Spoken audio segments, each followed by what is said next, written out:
Do it! Yeah, I'm ready. Okay. Hello and welcome to episode 53 of Nerds and Words. I have the distinct pleasure of being your host today, Tim Allen 1337, and I am joined with my merry band of misfits here. It's okay. Kerr's my friend, Potion Shop TV. Wait, that was my intro? Oh, Yeah. What the fuck? Like, Come on, bro. Yeah, come on, bro. Welcome. Take notes on- It's me. I don't know what I'm supposed to say. You already did. Potion, take notes on how to do a real subathon. Kerr. Yo, Tim, why can't I do the intro, bro? Like, can I do the next week's? You can try. All right, yeah, cool. And the humor of the podcast tonight, Moreland TV. I also vote for Kerr doing next week's intros. Oh, you know what? Let's just do it now. Let's just do it now. All right, Let's Kerr, see go what you introduce got. everyone. Yeah, do it. I mean, we've already started, dude. It's No, over. from the top. Oh, from the he's top. backing out. He's backing Yeah, out. I knew you were chicken shit.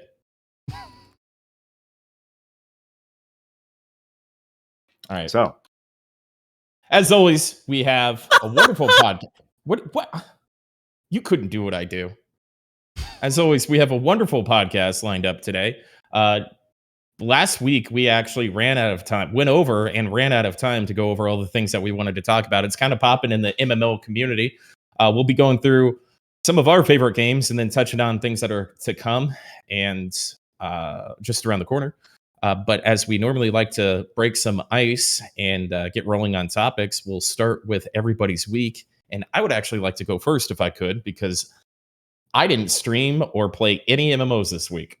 I What? was fucking waiting for you to go live on FF14, bro. You never did. Never did. Fucking loser.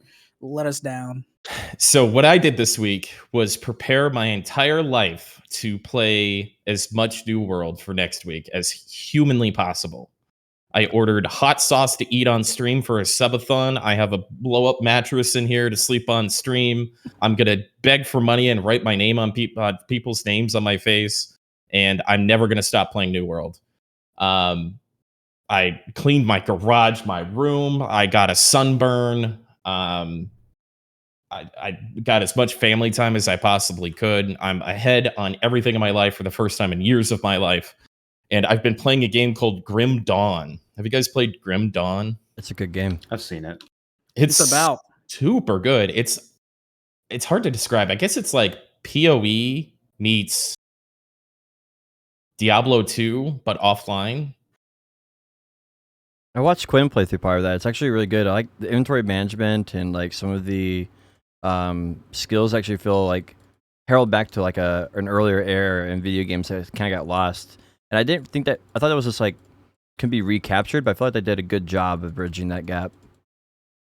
So I'm going to be doing hardcore runs from level 1 while I play the podcast until New World comes out, and then swap over to Dark Souls. I'm just like taking an MMO break because I'm going to go so fucking hard during the. So it's like an New World ARPG? beta. Yeah, it is. Yeah. Yeah, it looks pretty cool, actually. What the heck? It gives me like those old. I don't know if you guys played those old games that came like pre-installed on your computer, like Fate. I think that's what it's called, Fate. Oh Kinda my gives gosh. me those vibes, dude. I remember those. That was like my start in like PC games, playing those like Fate, those pre-installed little like arcades that come automatically on your PC. Mhm. I was going through my Steam library and I was trying to pick a couple of games. I almost played Darkest Dungeon because I didn't get too far in that.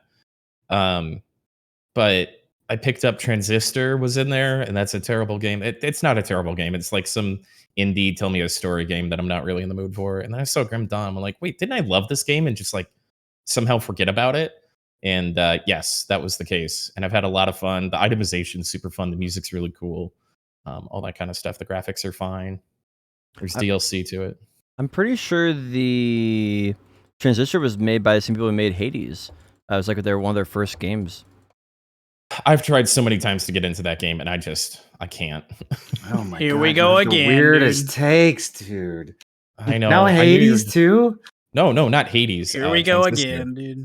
Oh, okay. I don't know about No, that. I never played Hades. That was a good idea. I should play Hades though. But You should. I'm Absolutely super should. Grim Dawn. Just so we can I argue thought you were about it. supposed to.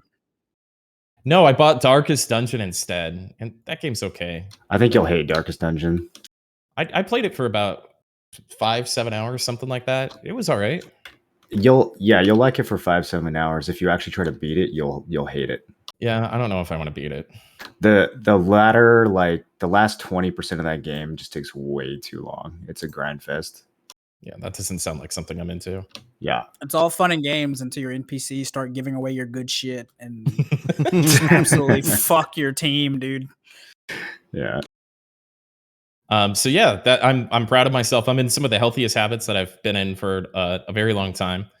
Fridays for the boys, though, little podcast, little old fashioned, and some Heroes of the Storm with Jesu TV later tonight in the background. So I feel like I really earned my Friday, and I'm very excited about it. And I couldn't be more excited about New World, but I'll let you guys go through your thing before we dive into all the games and stuff. Kerr, how was your week, man? Dude, my week was a roller coaster. I was like in the past podcast where you guys were like all talking about FF14 shit and stuff. I was like, bro, I don't know what they were talking about. But I didn't want to be like the one to constantly ask. So I was like, okay, I'm going to give it a shot. So I think it was Sunday that I like downloaded it and started like goofing off on it. So now I kind of have like a much better idea of like what the fuck you guys are talking about when you talk about FF14 stuff. And some good, some bad. I guess we'll get into some of that talk later, right? When we kind of discuss like random FF14 stuff and like the progression and like where you guys are at and how you guys feel about it. Other than that, dude, I had fucking car troubles this week. My I had car fudged troubles up. too. What happened to yours? So I think my my alternator went out, so I have to change my alternator. But I'm in like this weird spot where like I can change it myself. I've done it before, but like my like apartment place, they don't allow you to do any kind of car shit in like the lot, like on their property. So I'm gonna have to like they don't even let you change your own oil in the parking lot. So I'm gonna have to like get it towed somewhere off the property so that I could then change the alternator. It's fucking weird, dude. But yeah, it's just an alternator. It's nothing crazy. Dude, my car, I came to a complete standstill on I-95 because there was a large group of people protesting something about Cuba in the middle of the fucking highway. Oh yeah, Florida. For an hour. Yeah, I don't really understand what like they want us to trade. I'm not trying to make this political, but I'm really trying to understand. They're like, it's a communist country that tried to kill us like 50 years ago, but somehow we're supposed to forget about that and start trading with them. Well, the country didn't, Tim. The leaders of the country did. The argument is that the people of the country shouldn't suffer because, like, the 3 people in charge made some bad decisions. Okay, so they're still communists, though, right? Next topic. And anyway, so they're all in the middle of the street for this. Didn't we learn in the 2000s that country building sucks? Or no? It's not about country building, bro. We're literally ending their economy for no reason. Anyways, we don't have to get into it. Yeah, I know a lot about economies, though, because I played Age of Empires back in the day, and you need lots of gold to make things run. So it's true. They don't have that there. You're not wrong. And that's why they need to trade with us, because they need the gold. We don't have gold either. We got rid of the gold standard. Well, thank you, Nixon. When you do trading in Age of Empires between ships, you get gold from the ports. So, I mean, it's just that's basic economics, all right? Checks out. Yep. Sounds good. Well, sorry to hear about your car troubles. That sounds terrible, Kerr, honestly. Like, I had a flat during the Infinite stream, and so luckily for me, I just pulled it up, filled it back up, and it was good to go.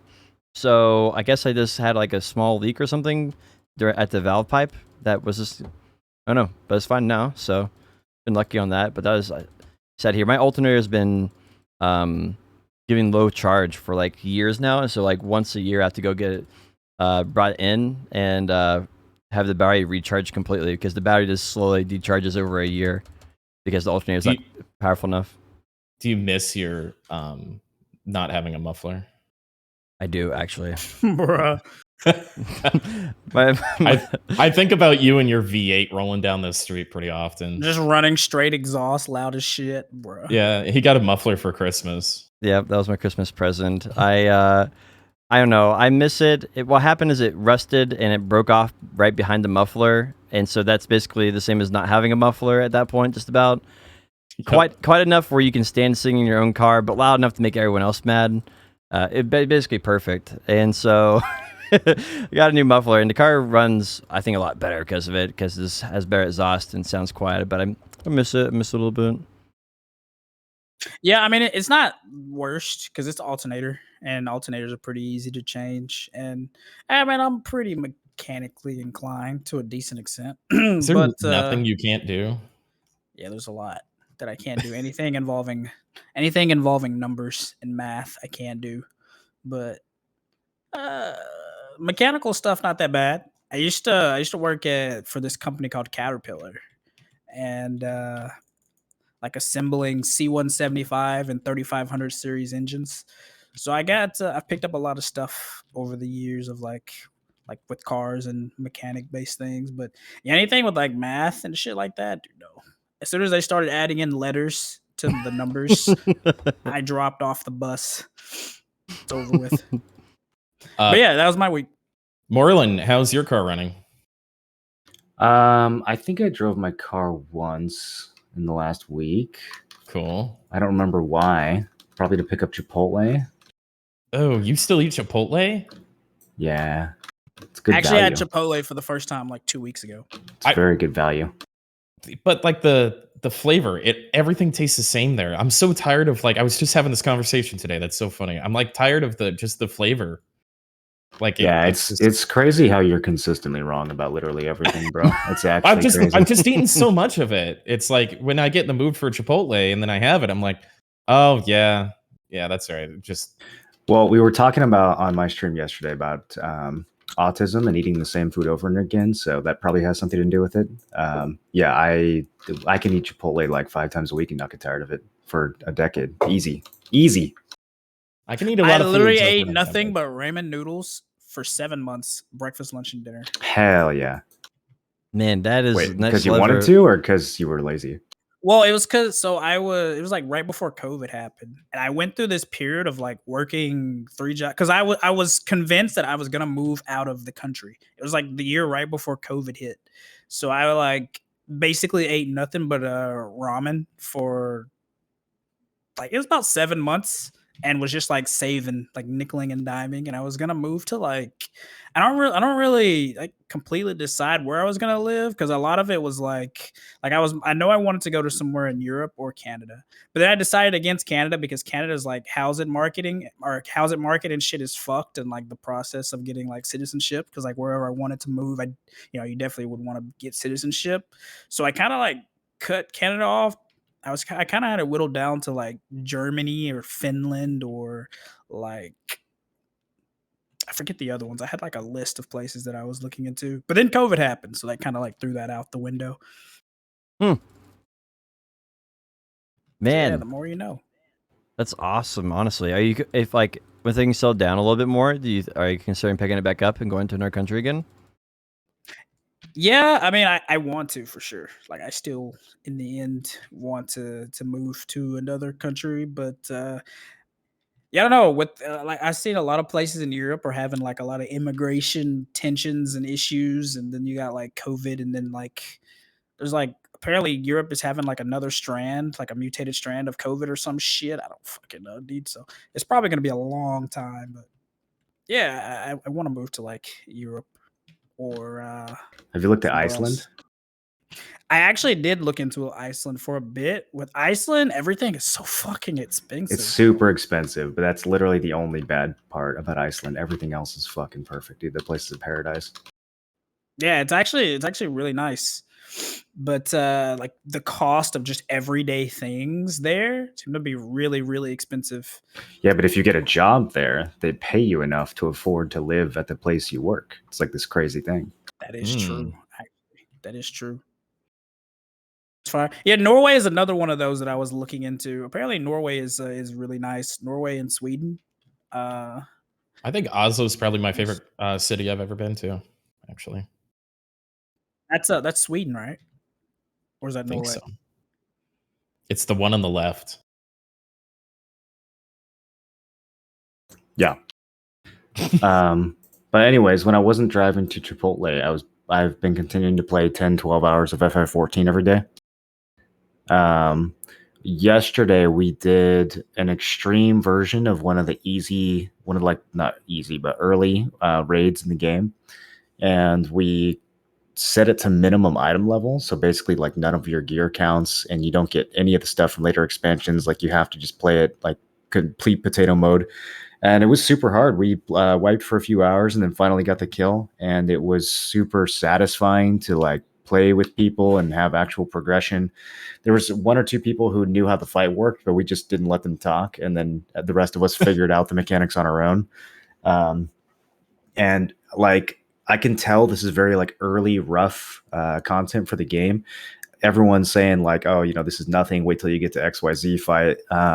So if I'm having this much fun, progressing this little 8-man trial on hard mode in the very first base game, I can't imagine what the content's going to be like, once we get to the first expansion, second expansion, like the way people are talking it up. The more time I put into this game, the more time I want to put into it.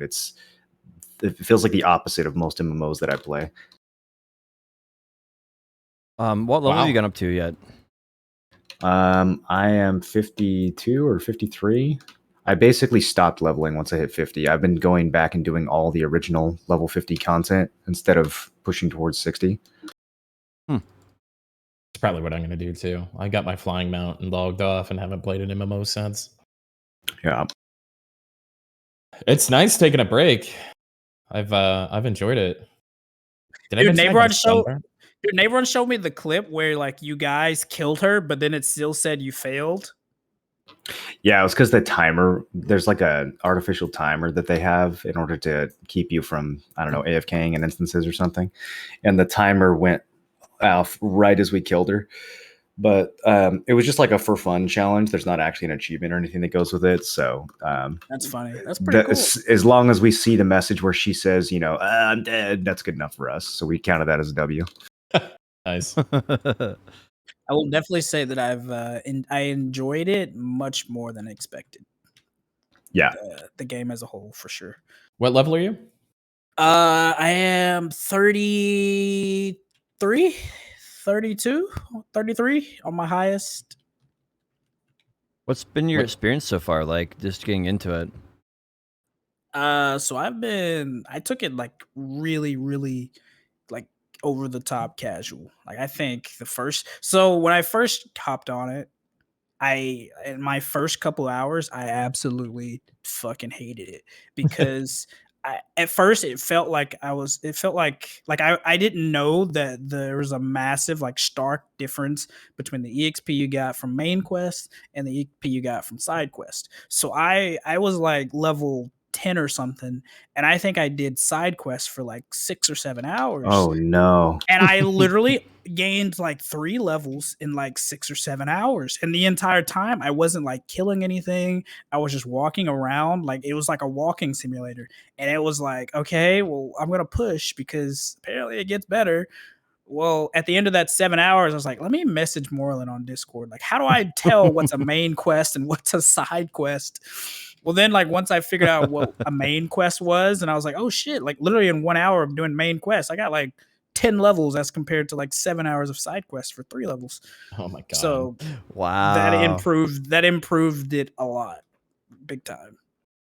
And then after that, I got to where you could start doing some dungeons with other people and stuff. And obviously a lot of it was like tank and spank, but I mean, it was pretty cool. There was people that actually fucking like chatted like while we were doing it. Like it was really surprising that people were like having actual conversations while we were doing this shit and like would play along with the role play. Cause like I basically made my character like into an orc basically. And I was just like being fucking stupid, and like people would go along with it. And like one guy who was like fucking typing like WoW orcish shit to me in the party chat, and I was like, what the fuck was he saying? Yeah, so I was like, I was like, bro, I ain't played WoW, so I went to like the Orcish Wikipedia for like WoW, and I was like translating the shit that he was saying with like Control F and like saying shit back. It was actually pretty fun, honestly. Wow. Just like goofing off. And as far as the story, I'm not that far in, honestly. Like again, I'm only like level 32, but bro, it's been pretty fun, to be honest. It already peaked. It peaked. Yeah. Once I hit level 30 though, I tried the PvP shit, and that was absolutely no. But everything else was pretty chill, pretty fun, honestly. I hear the initial expansion is free. Like, how does that work? Yeah, you have like 200 hours of free content before you actually have to buy the game or pay a sub. Wow. Was it your Discord, Moreland, that I saw somebody who was like their profile, their levels, it may have been Twitter. Somebody was level 60 every single job, and it was Twitter. Somebody was level 60 on every single job. His profile was like on a trial account, please group if you want to talk to me. And this guy who grouped with him was like, if he said, if I'll buy the game once I've run out of content to do on the free trial, and it'd been over a year. Yeah, I mean, if you want to level every job, like I'm something like here, I can check. I mean, think about that for free. Yeah, I mean, and the thing is, like, the 200 hours is just the main story. If you go like farming mounts, or if you try to get like certain like special optional weapons or optional tasks, if you get into the gold saucer and the card game and all that shit, which I've been doing, yeah, you could easily play the game for I think a year or 2 years every day and probably not run out of shit to do. Like, I'm going at this 12 hours a day, super hard. Because I know that's the only way that I'm ever going to get through. Like, there's just so much to do, and none of it feels like, well, a little bit of it feels like filler. There's like the daily quests and stuff feel like filler, like they do in every game, but 95% of the content in the game does not feel like filler. It's intriguing, and it's pulling you in multiple directions at once. And every time I log into the game, there's 5 different things I want to do, and I'm like, oh God, what are we going to do next? Yeah, like I think a lot of the time, like I actually sat there and was like reading through like the quests and stuff, which is really weird for me in most games. Like I just kind of like in most MMOs that I've played historically, the only one that I like really cared about the story was like an old MMO called Mabinogi. But for the most part, I like actually sat there and like read what they were saying, because some of the dialogue was actually kind of goofy. Honestly, some of it was really bad and cringe, but some of it was pretty interesting. I'm getting so into the story. I'm getting so into the story. The more that I play it, I went back and watched the original cutscene that they made, because I went back and watched like the entire documentary of how the original FF14 got shut down and remade into A Realm Reborn. And the players who were in the original 1.0 game, they got to see like the moon grow in the sky over time, and eventually like there was that moment where the server shut down, and they shut the servers down by playing the cutscene where the moon comes down and like destroys the world. And you watch that cutscene without knowing anything about the story. You watch that cutscene and you're blown away. It's like one of the sickest cutscenes I've ever seen in a game. But now that I know the characters and like not only the in-game story behind that, but also the real life story behind that, going back and watching it again, it absolutely just gives you chills. Like the level of investment that these guys are getting out of me. I just keep feeling like, God, I can't wait to get to the next part. I can't wait to see what they're going to do next. Like everyone keeps saying it gets better. I can't imagine like where this is going. Yeah, I actually they have a guy on YouTube I've been following, and he actually made a video about what happened with the game world. I actually watched that, like the whole planet falling down cutscene, and then he explained like, yeah, the Square Enix was embarrassed about how poor their game had done, and they had a planet crash into the whole player realm, and you could watch it live, and then when it's done, the servers will just turn off. Like that's it. Like your planet blew up, your game's gone, and then they're like, yeah, we're going to make a new one, and it's going to make it all right this time. And it's like the game mimics the redemption arc of Square Enix in the game, and knowing that as the baseline, I feel like gives the the core of the game's storyline such a strong meaning, both through the the developers and the game itself. I really loved it. You could see it too in the interviews, like how much these guys cared. Like years of just grinding and churning out. Like they basically had to make an entire MMO and like a 5-year long project in like 2 years, while also maintaining the game that was running. But they were just so dedicated to it. You could tell they had so much love for the game and so much like appreciation for the players who did stick around, that they somehow made it happen. And it's crazy that they were able to do that, when you look at all these other games. And I feel like this whole story takes away all the excuses that these other studios have for all the shortcomings of their games. You know what I mean? Like it's really hardened me to my opinion about other games and how badly they're doing and how easily they could be fixed. Because like these guys absolutely fucking move mountains, and we have these other studios that can't even kick dirt around efficiently. It's like it's a crazy contrast, honestly. I honestly want to play Final Fantasy not because I am like drawn to the game itself, but just because the story arc behind it, both between the developers and between the game itself, and is how it continually gets better. I want to show my appreciation and support for like the devs, and just kind of like get involved and learn more about the storyline and like the background story and everything, just so that I can like better understand and empathize with like how much effort and work they're putting into it. I'm excited to get back into it. I'm taking a little bit of break, and that's okay. But when New World, gets turned off, then I've got to go back to something, and I'm excited to dig through all this content that you guys are going through. It's a lot of fun that you can think. It's August 2nd, I think, is when it turns off. So 2 weeks, right? Yeah, roughly 2 weeks. So, yeah, I don't have much to add on this whole thing. I'm glad, Kerr, you've decided to play it, and maybe if your stream actually ends Potion, you should pick up the free trial. And did you guys see that they basically sold out of digital copies after Asmongold did the extreme whatever that boss was?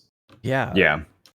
It's like I don't Isn't really that understand insane? the entire thing. Like they basically create enough digital codes to support the player base they think they can support, and they're never technically supposed to be able to run out of those. But it's like such a swing of players joining that they've actually sold out.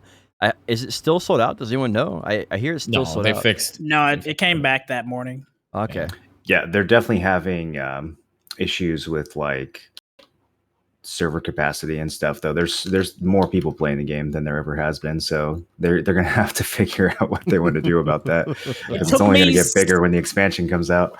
It took me literally 6 hours to create my second character on Balmung, and I was like basically refreshing over and over, like smorking my character and going back in it for a while, and then I went back to like refreshing it every 3 minutes. It took me like forever, and I was finally able to get in after a little bit, because there's like a website that says like shows you like what servers they have open during what time of the day, but that's no longer relevant because there's so many players that like they're just having to manually limit when people can make a character on what servers, because there's Wow. like super loaded with new people.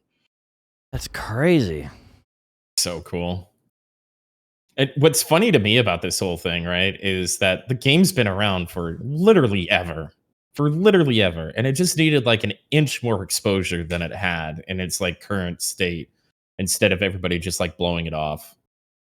And here we are, Well, I mean, I feel like it's been two big communities for a long time, right? The core of the MMO community has been World of Warcraft for a decade or more, right? So whatever the opinion of World of Warcraft players was, basically dictated the genre as a whole for the most part, and like the direction where people would go. And so I feel like now that the WoW players are looking for a new home, they're willing to consider anything, right? And then the best game right now after World of Warcraft for them was Final Fantasy.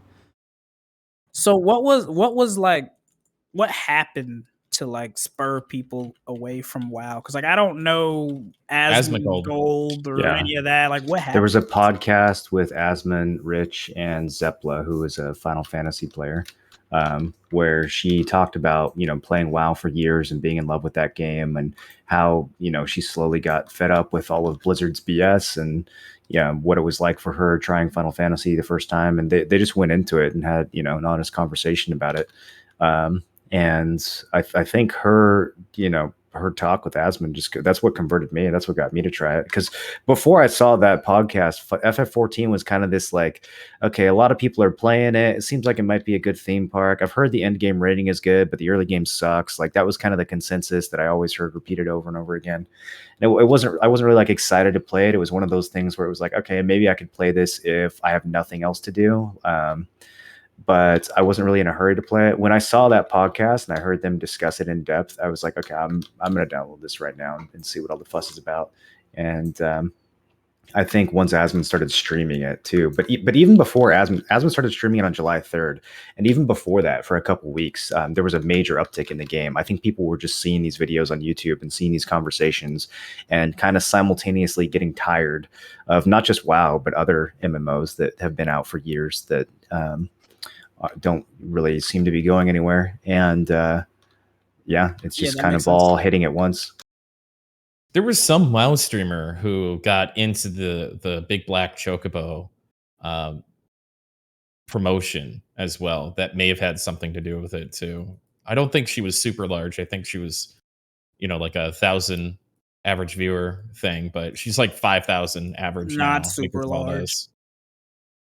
I mean, in the grand scheme of things, right? But yeah, that's true. Yeah, there's monsters and then there's monsters. Like a potion shop size streamer. I don't know. I looked at my Twitch stats, and the website said that you're my most famous follower at Potion Shop. Thank you. Thank you, Twitch Traps. Choice is second. Oh, what? I'm more popular than Choice? That's what the website said. Choice follows your stream? Well, yeah, Choice has been following my stream forever. I definitely stream more than Choice, so I think that might just be because of that. I don't think that's the only stat I beat him in. Yeah, I don't think he's dumb enough to quit his day job. Sorry. That's fine. Yeah, I met Choice doing the Wednesday night. I used to do a Wednesday night King of the Hill, and he'd come out guildless with no gear, just trying to figure out how to play the game. That man grinded PvP for so long under the radar before he started streaming. I was thinking about the Final Fantasy. I feel like it's just like everything having a similar time frame. It's sort of like it's a weird time for it to spike, right? For it to like peak. It is, yeah, because there's so many new games coming out right now too. Yeah, and they're kind of getting buried under the hype of FF14, which has nothing going on. Like the expansion doesn't come out till November for this game, right? I kind of wonder if, because of these new MMOs coming out, people kind of are looking around for like what was going on, and people are like, you know what, that maybe we should try something new before the game comes out. What am I going to play between now and that's kind of what it was for me too. I was like, I need something to do between now and New World. I don't want to keep playing BDO. I'm going to give FF14 a try, and now I'm fucking hooked on 14. And I just feel like there's a lot of people probably in that boat, right? I mean, like, everybody knows a ton of WoW players are just fed up with it. Apparently, WoW just did a update or something this last week, so they're pulling good viewers right now for like World First and stuff. Which, by the way, made me really sad because they said World First in their titles, because I can't do World First in my title in BDO for the new dungeon. So, because they already did in Korea. Did I hear you right in that WoW has a subscription discount right now? I think someone told me it's 50%. I don't know if that's real or not. Is that real? I haven't verified. That can't be real, right? I don't know. Is it? People's chat? I'm sure we'll know in a little bit. Who knows? Dude, I made it to like level 15 in WoW, bro. What the fuck? You played Classic though. You didn't play current WoW. It's so different. I mean, the leveling in current WoW is really easy, so they can get you the dailies really fast. Gotta get that. Honestly, though, I'm kind of just looking at the fantasy thing really level headed. Like I'm not one of the people that like can't play multiple things and like feel like I have to just completely destroy my BDO gear, go out with like a bang and a blaze of gory. What if that's the next evolution of all this? What if people actually start being capable of enjoying more than one game at a time? Do you think it's possible? Wouldn't that be? Not really, dude. Nope. I guess honestly, that's the main reason. Like, I don't stream many different ones because, dude, I don't see how you guys handle the. Did you quit this? Did you quit Y? Like, I couldn't, dude. That's only when you're first doing it. You literally have to make a 2-hour video and put the command in your title. That's the only way to deal with it. Literally, even when I would like stream the horror games and other stuff, did you quit BDO? It's like, bro, I'm literally playing a single player story game. Check it out. I don't think that happens very often though. Like I feel like once your stream gets adjusted to that, I feel like they don't ask that anymore, right? No, I'm completely wrong, dude. Have you gone to a Blade Bow Quiz stream lately? It still happens tomorrow, and he's been playing other shit for like over a year now, dude. That man's opening. WoW. That man looks like he lost his mind opening and selling Pokemon cards on stream. Like, asking him some questions about what the fuck's going on is reasonable. What I did was stream a dead game for 3 months, and everybody thinks I lost my mind and don't care about my stream, so they don't fucking care to ask, and the same 30 people just keep coming by. So you could just kill your stream, and then nobody cares. There you go. Yeah. Yeah, I don't know. I feel like it's just managing expectations. It's hard, right? It's sort of like managing expectations for like a game update coming out, right? It's not like there's not an easy solution to that because everybody's going to expect something. You're not going to be able to satisfy everyone. I can satisfy anybody. I believe that statement.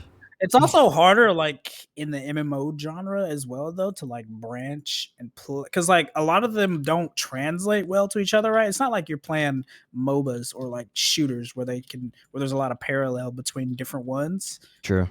Well, and people are also fiercely dedicated to the game they play. Like people who play Final Fantasy forever, they're like, "Don't worry," they're just like, "I've been playing this for 10 years. It's the best thing ever." You go to BDO players, "This is the best thing ever, man. It's gonna be great." And I don't know, people are just, because they have so much time investment, they care a lot more. You know what I was thinking about this week as I was re-listening to our podcast from last week is, Moreland was talking about games acting in good faith and just putting out good content, and like that karma kind of comes back to them at some point. So like Final Fantasy 14, kind of right time, right place, as unlikely as it may seem and as bad timing as it may be. But the game has been, to use Moreland's word, kind of acting in good faith, where like if this whole conversation happened about BDO, it'd be a 2-day vacation. They'd hit F3 and they'd be like, fuck this game. You have to do what at the end of it? There's no queuable. There's what? Okay. All right. Well, that was cool. Back to World of Warcraft.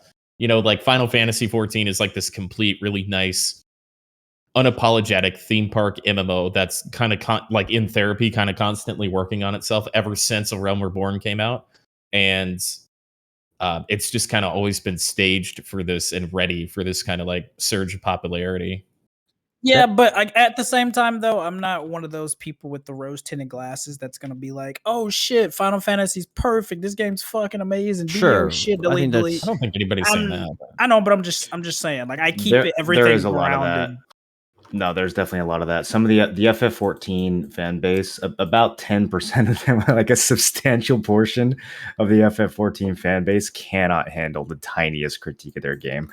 There's a big bunch of drama right now going on because Quinn played the game for like 2 days and shit talked it the whole time, and then quit, which is exactly what I would expect Quinn to do with FF14. And the FF14 community is like melting down. I'm trying not to get too specific, but there's FF14 streamers that have like screenshots of like messages from Quinn's mods their main screen, like up on their he's so fucking inside these people's head, and it's like, okay, dude, the game doesn't have to be for everyone. It already has like 10 million players. It'll be okay. Like, some people can dislike it. Some people can go back to, playing PoE and smashing their buttons. Like, it doesn't have to be for everyone. Relax. My gosh, that is honestly, I think that's why I keep saying Quinn is a genius, right? Like, he knows it's not his game, so he's just going to go out in a fiery blaze and so then he's living rent free into people's head forever and ever and ever and ever, and like that will be paying it forward for him when he goes and tries another game that those people will be trying out. I mean, I don't think I would call it a genius. I think he came off looking like a bit of a man baby, and if anything, people are going to be less likely to watch him play other games. But like at the same time, like who cares if someone doesn't like your game? The game's still doing great. True. I feel like Quinn has a unique way of building his stream, but man, I feel like it's very creative. It's something that I would never be able to do, but he plans everything out like I don't know. It's sort of like you combine like genius, a little bit of autism, and like insight in how to build a Twitch community all into the same thing, and it's entertaining to watch for sure. And I feel like his whole, like I watched like a clip of it, and he was he made like a bunny rabbit character, and then he's like, oh, that's the most played character, and so he made a cat character, and that's the second most played character. He's like, like he doesn't want to be. Honestly, it gives. I kind of agree. It kind of gives me like Lucario vibes in the sense where it's like it's either for you or it isn't for you, right? But like you can tell that they're playing a character, so it always like really makes you wonder, like, what is this person like when they're not playing that character, Mm-hmm. Which is kind of like where I find it weird, where people like really like genuinely act like hate a streamer, right? Because it's like a lot of times it's not even who they are; it's just like who they're portraying, right? Their character. Absolutely. Everybody keeps telling me I'm playing a character, but I can't. I haven't figured it out. Yeah, I don't know if Quinn's playing a character. I mean, Lucario was obvious that he was playing a character. I don't know about Quinn. I don't know if it was obvious, but when I met him, it was like once you meet him IRL, it's incredibly obvious. It's like, oh wow, okay, so. Yep, it's night and day difference. Yeah. For Quinn, like I feel like he turns it on and turns it off, right? So when he's actually enjoying a game, I think he just turns it off, and he's just him, and he's just naturally like quirky and sometimes funny and stuff like that. And when he like starts, not enjoying a game, or like he's running out of content or something, he turns on the Quinn persona and then just amplifies it up. And so it's just hard to know when it's on and when it's off, because he's blended those two together. Well, I think it was a big shock. Like if you take a persona like that and you toss it into a game like WoW, like half the people playing WoW aren't having fun playing the game anyways, so they're gonna think it's funny when you're shit talking, and they're gonna pile on, and like everyone's having a good time. But I think the FF14 crowd was just like genuinely shocked because they've never seen a big streamer come in and just trash talk their game, and like it actually traumatized them. They're just so used to all this positivity that's seeing this dude come in and be like, this game's trash. They just can't handle it, man. Like it's so much drama. It's actually but I had like a similar experience, kind of like I was running. It was one of the first dungeons. It was the dungeon with Ifrit, right? It's one of the first early dungeons, and like we failed it because like the DPS wasn't attacking the swords, or he like spawns the swords and you have to kill the swords like really fast. Otherwise, he does like an AoE nuke and kills everybody. Well, like the DPS made us fail it twice because the DPSs weren't like focusing the sword. And I expected someone to be like, yo, you're a fucking idiot. Like, what the fuck are you doing, bro? Hit the sword. People were like, you'll get it eventually. No problem, dude. I was like, what the fuck, dude? Like, if this was any other MMO, that those guys would have got ass blasted or like kicked. But like, were you typing your League of Legends message as the DPS was failing you? Nah, dude, I didn't even. No, I'm like, I do orc roleplay. I didn't even like, yeah. I'm just chilling. I'm just vibing, dude. Mm-hmm. You can't get mad at something you don't care about, okay? Or you can, but you can't get mad at something you don't care about. Every single day, I get mad about things I don't care about. You definitely care about it. It's literally impossible to get mad about something you don't care about at least a little bit. Michael Jordan said nothing's impossible. Fuck you, Tim. I want to talk about New World. Can we shift gears to New World? Sure. Oh, wait. We didn't ask Potion how his week was, which is going to turn into a BDO conversation. Do we want to do that, or do we want to save that for later? Wait, Tim. Somebody's been asking me for 3 weeks now. Oh, boy. A New World question, and I always forget to ask you because I was like, yo, I'll ask him once we get to the New World segment. And what they said, ask if I can ask your opinion on New World adding gold cap. Hold up. Was it gold cap? Gold cap. Wait. What? Hold on. Wait. He doesn't even know what the question is because Let we me get tried the to ask it for exact- weeks. I'm gonna be pretty upset if there's a gold cap because Let me get the exact message. Hold on. I'm probably gonna. every territory. We found out to start off the New World thing. I guess we're going into New World potion. Sorry. He said Kurt asked Tim how he feels about New World gold caps, gear score caps, and gathering also was advertised as unlimited levels, but now it's capped. That sounds like a bad question. It doesn't make sense. I don't understand. I'm not too well versed on the mechanics, so. I do feel like it's strange to cap levels, but I mean, I don't know. Every other game has capped levels, and no one really cares too much. What does that mean? Capped in the beta, or like he's mad that you can't go above level 60? Well, Okay, before so you can only have 500,000. We've adjusted ways players can make. They've added a maximum gold cap of 500,000, and companies get 5 million. That's a lot of gold, but I still don't love it. That's weird. it seems So like they that. put a hard cap on how much wealth you can have. Yeah, because you can only have one character on an account, right? Does it matter how much wealth you have in that game? I mean, In the preview, it didn't super matter. Like, especially when you have a company of 100 people. Like, anytime I needed money, I either took it from the company or asked somebody. well, There was a pretty lively marketplace, but it wasn't like, It's- money's going to be super important in the first 2 hours of the game and the first 2 days of the game. Right. Yeah. I just feel like that quickly ceases to matter as people progress towards endgame. The gear's Mhm. not hard to get. yeah, I think the only thing that changes in the game is that you're going to have items that you're going to be keeping because they have value, and so you'll keep if you're a very wealthy player, you'll just keep your wealth in items instead of keeping it in this raw gold. I don't think that's going to matter a whole lot. Well, I think this is one of the big, like, kind of missing RPG aspects of New World. Like, what would you need a tremendous amount of wealth for in that game? What would you buy? There's nothing to really save up for to begin with. Right, and this might just be them putting like a safety net, where we saw BDO needed to have safety nets a couple different times. That there's something, we'll think of something that they haven't thought of. So they're just going to cap it. So whatever, cheating or, if there's some kind of duping or something, the worst it's going to be is 5 mil, Yeah.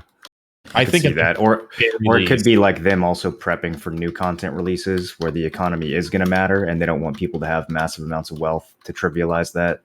It may just be smart, especially in like a brand new game. We can tell they're nervous. They've been nervous for so long. Yeah. Ever since they delayed the official launch of this game, they've been careful and nervous.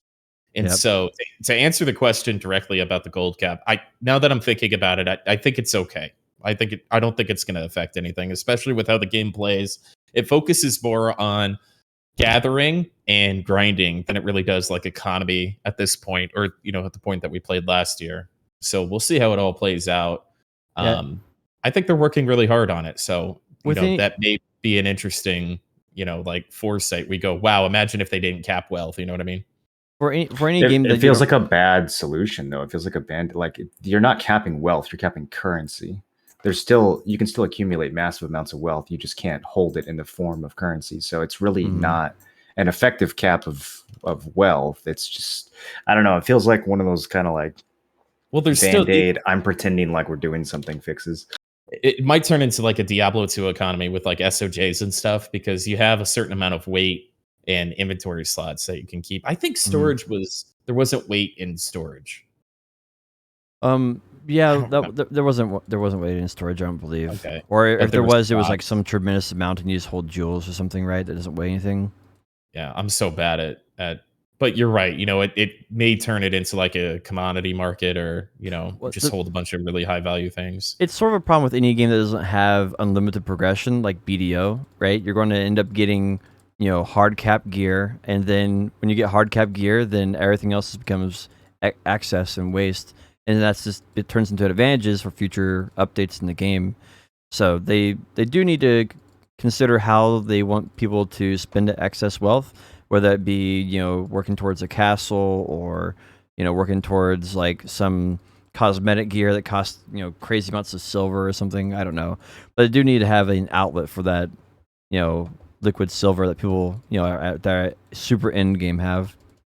So they did their first stupid thing since they turned this into like a PvE/PvE game that I'm very upset about.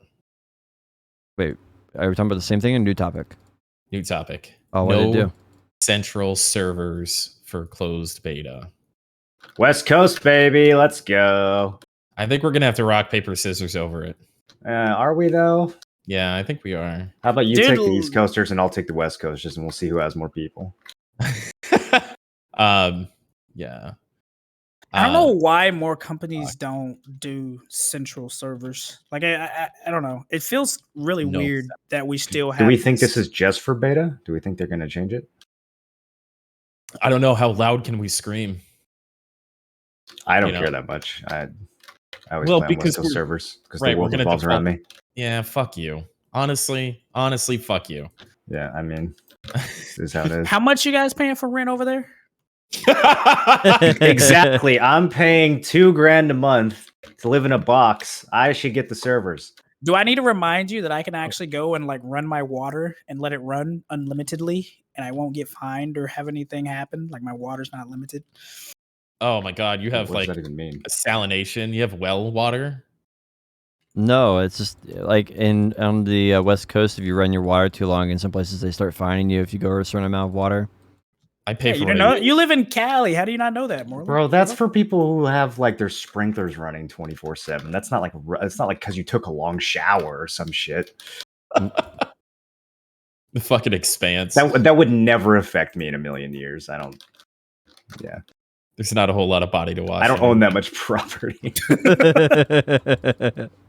The other thing I'm a little upset about that I kind of realized, and it's not so much upset about as it is we're going to have to maybe adjust our strategy for Aftershock: A New World. So I've been sitting on this for a little while, but I want to talk about it now. So the way, when you drop a war, and I don't think it was like this in preview, when you drop a war, there's like other people can drop on it too. And so the way they have it structured is anybody who drops on a territory to challenge it and take it over for that faction has a chance to own the territory when it be the vanguard is the terminology. They can be the vanguard of the war. And if like Marauders win in some 5-man or 1-man guild happens to RNG the territory, they are the winners of it. So just because we're 100-man Zerg or whatever doesn't mean when we drop on it, we're always going to be the vanguard. Some shitty little 5-person guild could come in and they'll take 1 or 2. They'll do it. So what we do is we have everybody make their own guild and we all place as solos. Honestly, it sounds like we make 10-man guilds instead of 100-man guild. I think we're probably going to have 3 guilds. I think is what we're going to have to do. I think 3 might be the number. I think we're going to have one on the get that's 75, another that's 25, and another that's 25. Something like I wish that. they had more time, man. I know they've delayed it so many times, but I wish they would just actually give the game a proper development cycle and get rid of all this wonky design that's propped up post-alpha. What sucks is like the quality of life for people in the sub guilds, and they will be sub guilds, is going to be substantially worse than the people in Aftershock proper. But we're also, we like you said last week, and I didn't really realize that we're going to have a pile of people that are going to be playing that haven't signed up. We're probably well over 100 people at this point.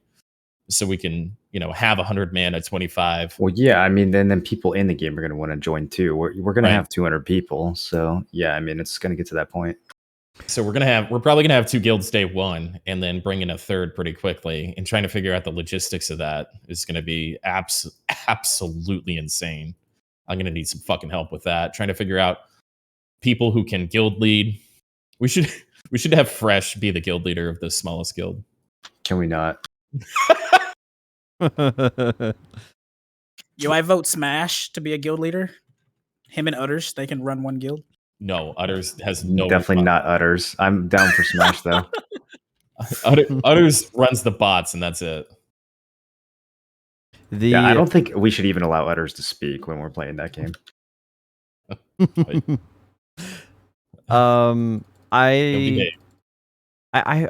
feel like it's a strange development for it. Like I personally, like if they're in a weird predicament, right? Because they've already delayed a year, they already have a release date. Like I would assume Amazon parent company wants some money back.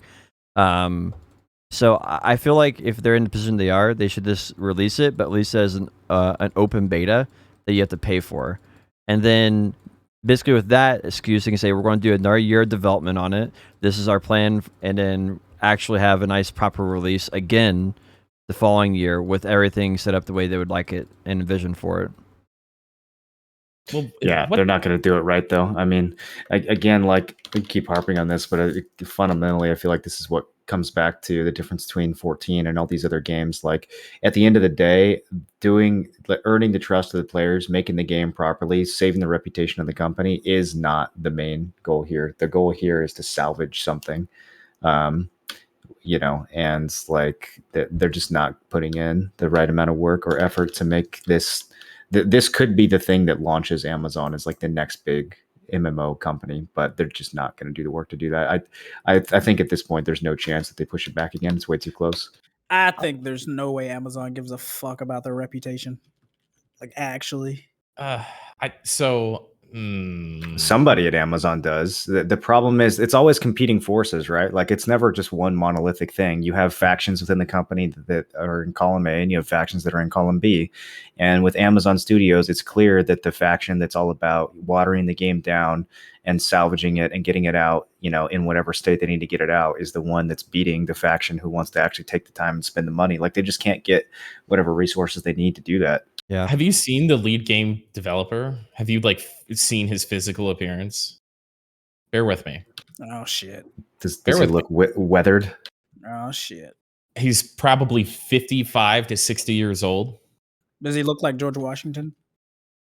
No, I mean he looks like he's a boomer gamer, I guess. But I think they put somebody with some wear on the tread to oversee it responsibly, and to me that spoke to low risk, and I don't think it's some kind of faction or fight or anything like that. I think there's this really just kind of mandate of play it safe, you know.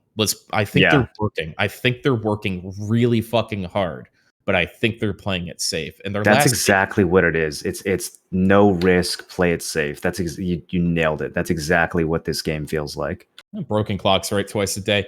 But so I think what is going to happen. It's like Star Wars Episode 7 in game form. Yeah. But they are putting an insane amount of work into the game. And I think their last statement about PvP is they said that they want PvE and PvP players to coexist, is what they said, which is not, obviously that's not the statement I want to hear. But when you think of it as like they're trying to crawl before they walk, before they run statement, they're not, at least they're not shoving PvP completely to the side. And, you know, maybe looking back on me saying that statement, I'll be like, well, that was the writing on the walls. This is just going to be a PvE game and they hate PvPers. It could play out like that. I have the, you know, like I understand that. But at least at this stage, they are at least kind of giving us equal footing. And we'll see how that all plays out. But there's a lot of Pace 22.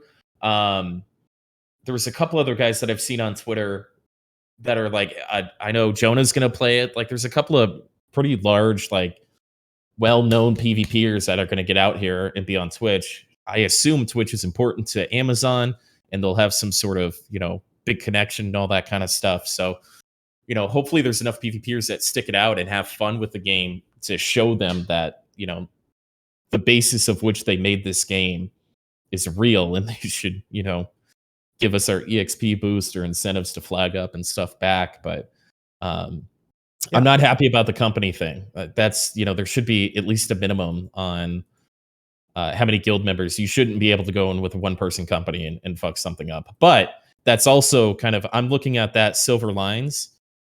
If some shitbag, green company swoops in and steals our thing, and brings one person, then we just blackball them, right? When their territory gets lit up, we just don't defend it. We do anything besides help them. And then we take it from the people that took it from them. So at the same time, it'll be a little bit of content. There's ways to work around that. And I'm sure there's going to be sub-alliances within Marauders and our faction.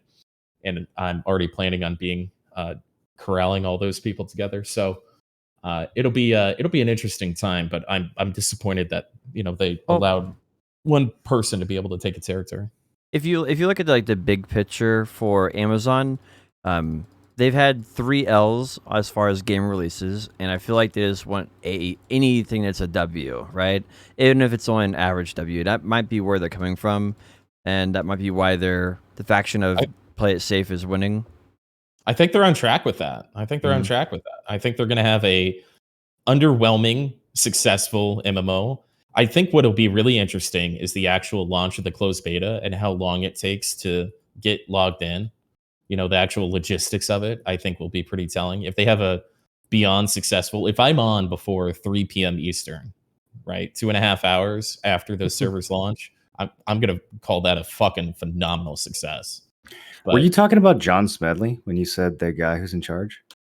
Yeah, I think so. The lead game developer, is that Do you his know name? who that is? Do you know who that is? I don't know. It says he's the general. It says Smedley is the general manager. I don't know how much actual development he's doing.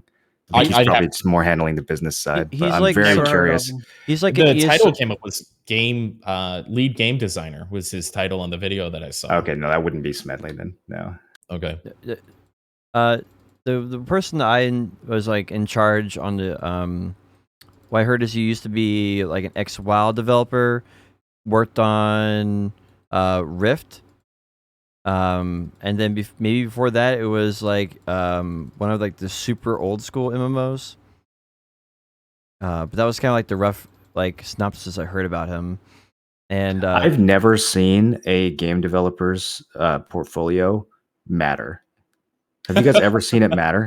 Has there ever been a game that's like this guy worked on X, Y, and Z? Well, therefore, this game is going to be great. It never works out that way. I think I can't think of a single example. So I think the thing that I compare here is if you look at BDO, it was Return of Warrior, which had combat and had Zerker and Warrior and several other classes you'd recognize. Then it was Continent of the Ninth, same team, and then you can actually recognize Warrior, Kuno, Sorceress, all the classes we have in BDO were in that game, and those same developers then started their own company called Pearl Abyss, and then we have those same classes in BDO. And so I don't think it might be, we're not going to see it's not going to say if it's a good game or not, right? But he made Rift, and what do we have in New World? We have these little Rift things that pop up, and you have to go fight the corrupted that are pulling out of the rifts. And other people have done that, right? And so I feel like he's taking some of the inspiration from his past games in order to put that into the game. And I don't think it's a good thing or a bad thing. It's just something to keep in mind, right? Well, rifts were a really good mechanic in just about every game they were implemented in. They're objectives in the open worlds. And if there's PvP in the game, then they're PvP objectives, ostensibly. Sure. So, are past successes really indicative of success of a future title, though?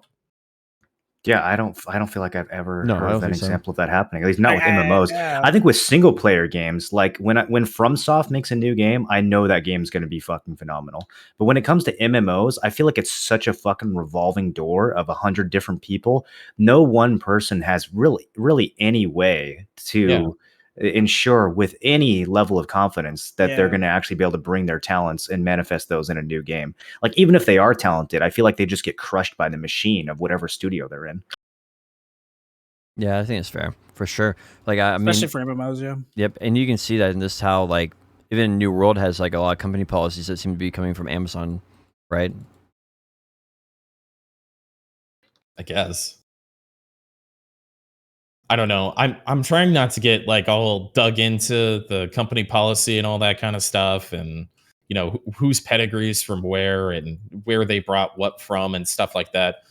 really just kind of want to go in and play the game as the game it is, and not be like, oh man, if John Smith wasn't on this game, and if Amazon wasn't behind it, and kind of all that stuff, because I think that just ends up jading you, So The way I look at it is it'll be a couple days of something to do. It's not going to be groundbreaking. It's not going to do anything revolutionary and like usher MMOs into the next some kind of golden age. The thing is, it could though. It's actually pretty close, man. That's the thing really with New World. close. It's actually pretty close. They're almost onto something, but they just can't quite get the design part of it right. But the game has every foundational element that it needs to be the next innovation in the genre. It's just like, are you guys gonna do it? Like, we're launching next month. Can you please hurry up and do it already? Like, can you finish the game already? And so, when you see these like last minute design flaws that they're putting in as far as, how city sieging and stuff works, it's like, okay, come on, guys. What are we doing here? But I think that the game still has a lot of potential post-launch. I don't know if the launch is going to be a big hit for PvP. I think it's going to need some work. But they got the foundation, man. That's the thing. Like, most MMOs don't have that foundation or anything close to it. That's a good point. And like, that's a good point. Like, my chat's saying it feels good. We've been watching videos this past week from Moreland and a couple other people, just like basically foreplaying ourselves. And it's so buttery, especially if you come from BDO, right? It's just so fucking buttery. Dude, going back and watching that 10-minute clip where I'm just running around fighting people in the woods, like, I remember how good that felt. And there's no rubber banding, there's no desync, there's no times where you have a phantom hit land on you, or when you swing your weapon and it goes through somebody and you're like, why didn't that hit? Nothing. It's just pure smooth. It feels like you're playing a fucking single player game, but there's 20 other, 30 other people on the screen. It's amazing. I hope we make an enemy like Ranger Will right off the bat, dude. That was some good fucking content. That guy was such a cunt. I mean, that's something you can't fix later on, right? Like BDO has proven that if you could fix desync later on, like, they probably would have tried to do it, because that really has been a pain for like the reason why Shadowrun died. It's the reason why a lot of PvP is not. I think they still don't know. I actually think Perlibus still doesn't know it's a problem. I'm being serious. Even though they sent us that thing, remember that survey from the. That was from the NA offices, dude. That was all Ran. That wasn't Perlibus Korea. Oh, was that Ran? Oh, yeah. Wow. Korea. That was Ran trying to wake up Korea. Korea still has no idea that desync is a problem. They literally are oblivious. They're like, game works fine over here, guys. Good old sub 10 ping. It's like a completely different game, I imagine. Or at least it looks like it when you watch like the sieges from like Korean stream, like when they did like KR versus Taiwan or some shit. It looks good. Honestly, dude, I know I'm probably not supposed to say this, but the New World Alpha actually ran like total dog shit. It was the opposite of buttery. I don't know if they just weren't dedicating resources or they were trying some weird client shit out, but it was substantially worse than the preview client. And I think that's what it was, right? I think they're just like, it wasn't like we don't have to answer for a bunch of questions from like shitty streamers and viral things and stuff like that, so they were just trying out different things, but the actual frame rate and all that kind of stuff on my computer was pretty dog. I think that as long as the netcode's good, that's my main concern, because it's something that like once that's rock solid, like you can do whatever content you want to do. Your limitation is not, your engine that you built it on and your servers that you already bought. It's the limitation is your imagination, and that is way better position to be in than a lot of games. Like RuneScape's like 9 tick servers. Like, you can't fix that. Like, like you can watch people play new RuneScape and they have like some interesting mobility skills, but you just desync all over the place. It's a mess because you have 9 tick, right? You can't get any faster than that. So, I'm looking forward to it. I'm planning on the day before, starting off with BDO and then just binging like New World preview stuff, like things on YouTube that people are talking about it, what they think, like the new weapon stuff, like reading through the entire website and see what all they're saying, and just seeing how like everything is settled down, right, and see how things are looking. Because I have been like on a blackout. I haven't really done a whole lot. When we talk about here, and like maybe when someone brings up in chat, I'll read like maybe a little bit of a post or something. Like this last week we talked about the cash shop, so I looked into cash shop stuff, and the forum post they actually said there's no pay to win in the cash shop, and they didn't say pay to win. They said there's only cosmetic items in the cash shop for the rest of this year. From launch to the end of the year, it'll be only cash shop cosmetic stuff, which is that's huge, right? And if you read through there, it's extremely obvious that they don't want to add anything to the game that is pay to win, and they do actually talk directly about EXP in there because that's something they do want to look at as a way to catch up players to like maybe level 50 after the game has already been out for a while. And if they do that right, I think it's better to just make EXP easier to level up, right? That's something you just buff EXP in the game, but they obviously want to find a way to monetize that. It'll probably be both. Yeah. And so I think that the way they're currently doing it is, I think it's very respectful to the player base. I think that's probably the best way of playing it. They would get away as much as we'll let them get away with it. And I think if push comes to shove, they're going to choose money over their player base if they have to pay the bills, right? Money over everything, bro.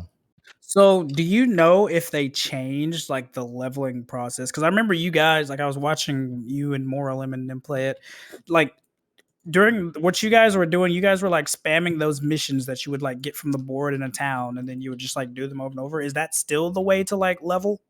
Probably. They nerfed it a little bit, but it's still going to be spamming PvP missions is my guess. They added dungeons. I don't know to what degree those are going to be worth doing for leveling. They changed the boards. They changed the boards in some way. I don't know in depth how they changed them, but they got the complaints that people got tired of doing the same missions.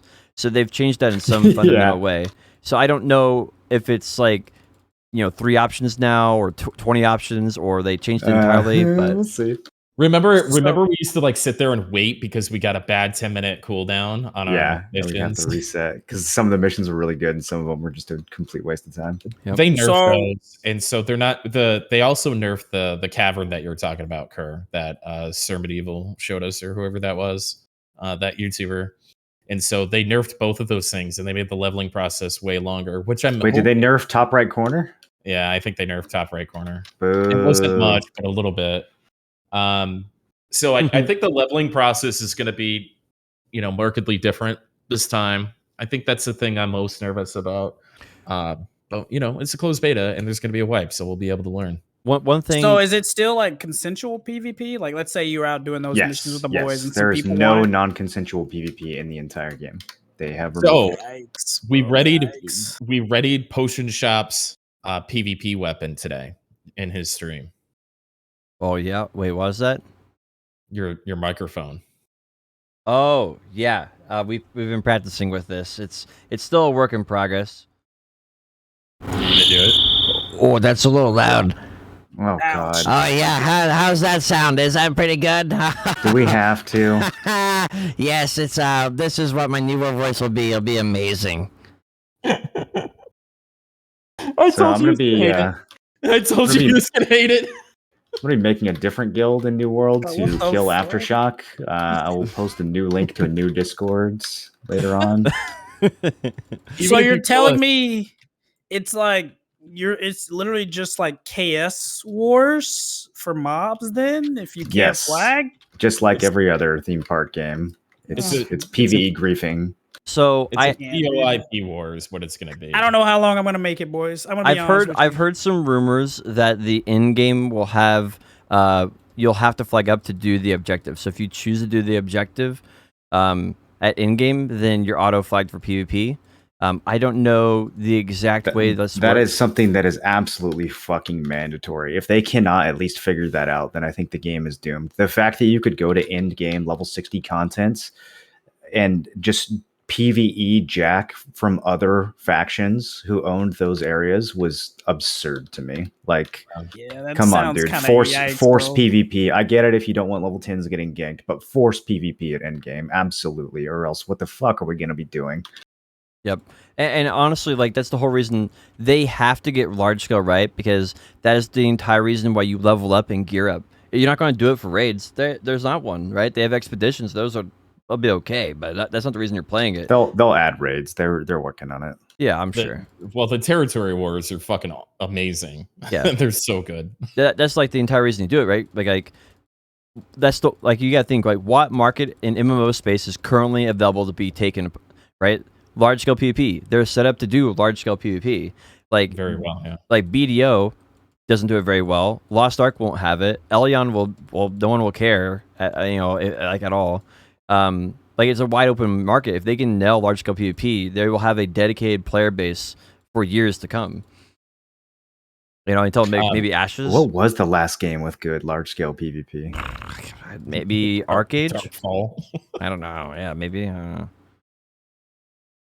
So anyway, though, I think that's like that's what they really need to know, and then everything else can just be icing on the cake whenever they have time.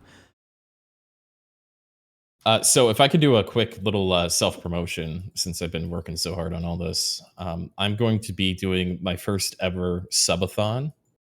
Right, I'm going to go live a little bit before they're having like a Twitch thing at 12 p.m. Eastern on Tuesday, the 20th. So I'll go live a little bit before that. We'll all watch it together and stuff. And then we'll spend a couple hours chilling and trying to get into the game. And I'm going to commit to an 18-hour stream and then do a subathon to up to 48 hours. I bought hot sauce to fucking chug and shit and writing names on faces and all that stuff. So you're sleeping on stream? Yeah, I'm going to sleep on stream. I will have to watch that. So hot. Yeah, as long as I make enough money, I'll sleep on stream. I'm sure you're It's gonna be fucking very weird, cute. bro. I'm going full. Shut the fuck up. God, dude, I've been waiting for the opportunity to watch you sleep for years, Tim. I'm so glad this is finally Tim happening. constantly comes to my chat and he's like, "You were so cute sleeping," and so now I can't wait. I'm gonna make memes. I'm gonna take photos, mustaches. I'm not gonna do like a little pussy camera. Like I might even get my name like tattooed you on do. your face during the stream. That sounds It's glorious. gonna cost you $100. $100 to have your name on my face. All right, I I'll might do ask it. someone else to do that. Okay. I'm gonna have a separate camera so you can see like my whole floor. Like it's gonna be a full body thing. So I might catch a 3-day ban, but I'll still keep playing. Are you okay? Are you okay with lotion shop? Is that acceptable? Can we put that on your face? On my head? Yeah, for $100 you can put just about anything that won't get me banned. Okay. Will you draw a dick on your face for $100? I think that might get me banned. I think it's banned 100%. I'll put the word dick on my forehead for $100 though. Have you seen this shit they do in Just Chatting? You'll be fine, bro. Yeah, I don't know. Arilove got banned for a halter top for like 5 months, so I'm a little wary. But yeah, so I'm gonna do at least 48 hours. It'll probably be 60, and then I'm only going to stream New World while New World is up. I'm going to go as humanly possible. I have got everybody in my life prepped for this, so I'm ready. I'm ready. I'm looking forward to watching you. Even if this game is dog shit, I'm gonna do my level best to be as good at this game as humanly possible. It is the hardest stuff I'm ever gonna do. I mean, here's the thing about there's no way the game's going to be dog shit, right? I think a lot of people because we keep being negative towards the game, and I think people are getting the impression that we're not looking forward to it, or we think it's going to be bad. There's no way the game is going to be bad. The problem with New World is that right now it has a very high floor, but it also has a very low ceiling. There's no way it's going to be worse than a 7, but there's also no way that it's going to be better than an 8. You know what I mean? That's my problem with the game, is that they could take it so much higher if they would just pull their head out of their ass. And it's very unclear if they're actually going to do that. But there's no chance the game is bad. At the very least, it's going to be really fun. Absolutely. On launch, and it's going to last for a little while. It's just probably, it's not going to be something you play for years, but it could be if the devs make a game that's fun and not RNG to take territories and not PvE when you're max level doing the hardest content. Well, so to kill mobs is kind of, I don't know, dude. That shit's so early 2000s. But we still had fun with it even when it happened. But hold on, let me finish my thing. So the first couple hours we're going to be rushing gold. It's going to be a lot of organization. I'm going to be in comms with in the streaming comms and Discord. So if you want to level with us, I'll be there and we can all chat. Comms be on stream and all that kind of stuff. It's very streamer friendly, and it's going to be hectic trying to buy territories right off the bat. Hopefully all of our guilds going to be grinding flagged up, so we're going to be looking for as much PvP as possible. We'll see if we're going to announce our server late, very late, so we can see if other people we want to fight and have conflict with announce their servers first, so we don't get ourselves into like some really shitty PvE server. And we're gonna have a lot of fun. It's gonna be really hectic in the organization and all that kind of stuff. And I can't wait to. If the ceiling of this game is an 8, like Marlon says, I'm gonna do my level best to make my experience a 9.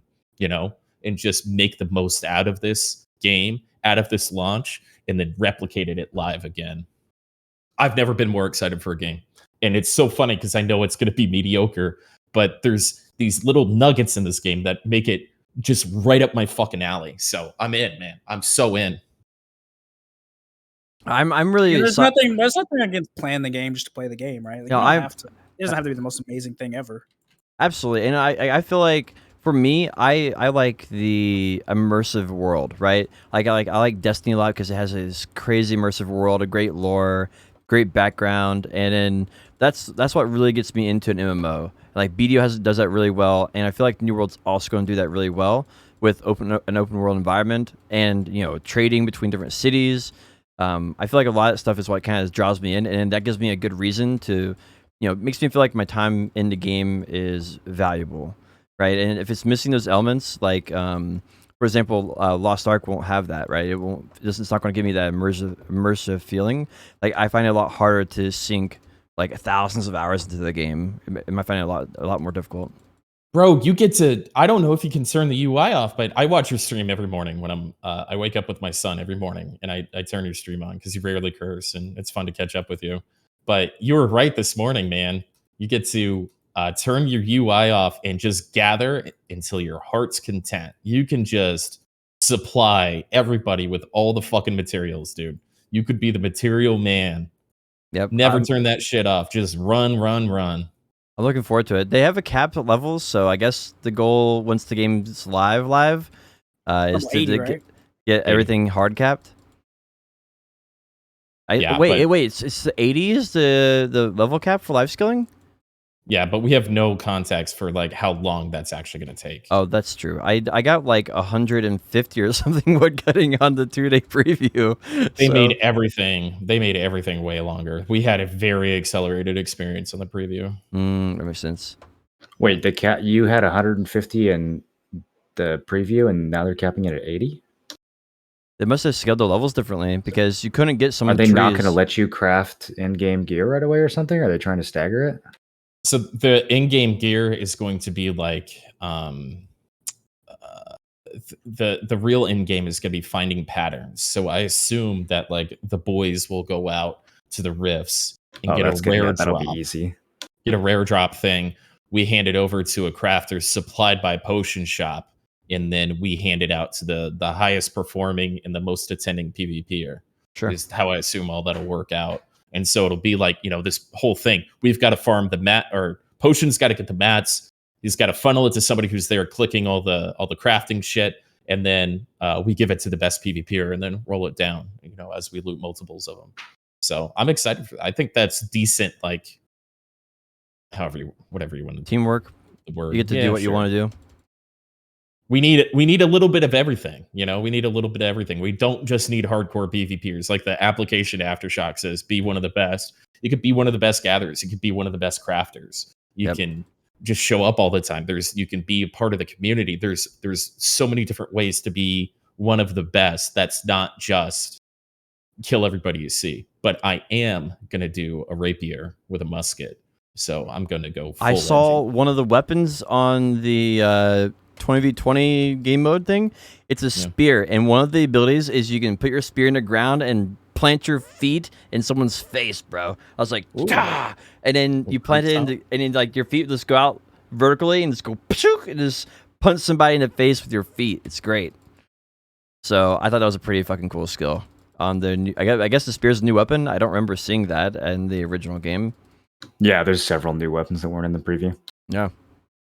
So I'm going to spend the next couple days here off stream yet again and trying to organize my thoughts, questions, all that kind of stuff to make sure that we hit the ground running straight away on preview. If you guys hear of major PvP communities going to a specific server, please tell me specifically so I can keep track and weigh that down. The last thing I want us to be on is a fucking PvE server. Yeah, it gets boring pretty quick. Yeah. Or you make everybody really mad and you create the ultimate enemy. It'll be a bad conflict. I don't want to be that kind of villain, right? I want to be Yeah. in the place that, we want to be in the place we want to be. Yeah. You want to be a villain for the people who like villains, not a villain because you're actually a villain. I don't need to be a villain. I just want to participate in PvP. And Yeah. if there's other people who don't want to be, then I'm a villain. Then it gets weird. I'm looking forward to trying out the 20v20 mode. I'm surprised they added that. I think that if they get that down, that shit looks good. Their little like Yeah. Arathi Basin knockoff. That Mhm. looks super good. Yeah, but it's got like a little League of Legends in it too. Yeah. It's got a bunch. It's kind of like mini AV actually. It's more like Alterac Valley than it is. It Like, is. I don't know. It's unique. I like what they're going with that. That's them actually trying to think and actually make the game fun. Like alpha actually players innovate. Alpha players said it was pretty unbalanced, but That's easy you to can fix. that. Yeah. Of course it is. Yeah. I mean, I hope it ends up being a little bit of diversity in the weapons, because basically literally every single person that I watched had the hatchet and like the healing staff, and then like their third weapon was kind of whatever. Yeah. So I hope that there's a Yeah, little they bit more nerfed the balance. fuck out of both of those. well, As bored I am of hearing that, I'm glad you bring it up, because that's the number one thing I still fucking hear is I hope they got rid of hatchet. So the stagger when you got hit is gone. That's in the patch notes. That's gone. They gutted the hatchet pretty heavily. That I'm sad about. I think that was an overreaction. Wait, auto They attack, always CC? overreact when they fix things in that game. Wait, you talking about auto attack CC? Yeah. I think it's a good remove. No, it needs to exist. It doesn't need to be on every hit, but there needs to be a poise system where if I hit someone with a fucking great hammer and that doesn't stagger them, that's a pointless weapon. Well, no, Like- there's CC on specific skills and weapons. Yeah, but those have not the hatchet cooldowns. auto attacks. I don't know if it's on all I know is the hatchet auto attack doesn't have stagger. Yeah. That was a massive problem in preview for the idiots. Yeah, Once you learned how to play the game, it was not a problem. The problem was that they added Dark Souls staggering, but they didn't add the Dark Souls poise system. If they just made it so that bigger weapons had heavier hits and heavier armor had greater poise, then that whole thing would have balanced itself. I mean, Dark Souls knew this back in like 2010. It's not that hard. Yeah, I mean, that's like fair. I didn't say like they should have nerfed the hatchet. It's more so like almost every single like stream I watched of it, they were Yeah, using. No, they should have nerfed the hatchet. So the meta was life staff, hatchet, and then you got to pick either Warhammer or musket or The TLDR of that, fire staff. the TLDR of that for people who are wondering though is it's completely different now. No one will know what the new meta will be, not even the developers, because the players will figure out something the developers could never have figured out with their 10 testers or 20 testers, whatever, right? Like we'll figure out something that they never thought of, and once that's out, we'll have to determine if that's a good meta or a not good meta, or the developers have to decide what to do with it. Because I'm sure whatever it is will be completely different than whatever developers have thought of. My biggest fear with the removal of stagger is that 1vxing is not going to be a thing anymore. Because how are you going to get a kill against 5 other people if you can't stagger someone with your basic attacks? Like, how are you possibly going to set that up before their friends come and intervene? I still think there's going to be opportunity with that because you've got 2 weapons. People are doing like great axe and sledgehammer, right? And then you still have hatchet, still has berserk. It's still useful. So it's not like it's gone and dead. And then you've got muskets doing insane damage and having mobility and all that kind of stuff. I'm going to fucking die. Oh my God. There we go. So how was like the bow? And then the bow is okay, but it seems like musket is probably going to be pretty meta, especially in large scale. You know, if you can click somebody's head and you've got any kind of skill in that direction, then you're good. And then Rapier is the 1vx weapon because of the mobility on it. So there is opportunities. And before you were like, if you cast Q on one of your 3 weapons, it was locked out on the other weapons. So now we only have 2 weapons that you can equip simultaneously and hot swap in combat. But you can hit Q on one weapon and Q on the other weapon right out. You know, you can Q, swap Q, where you couldn't do that before. So I think it's too early to figure out, if like just removing stagger and the hatchet meta means that we're going to have a bad meta. I think that's going to almost force the Holy Trinity a little bit more, especially with life staff. But like nobody had a third slot. We were all playing 2 slots for the most part, and basically 1 slot. It was hatchet life staff for most people.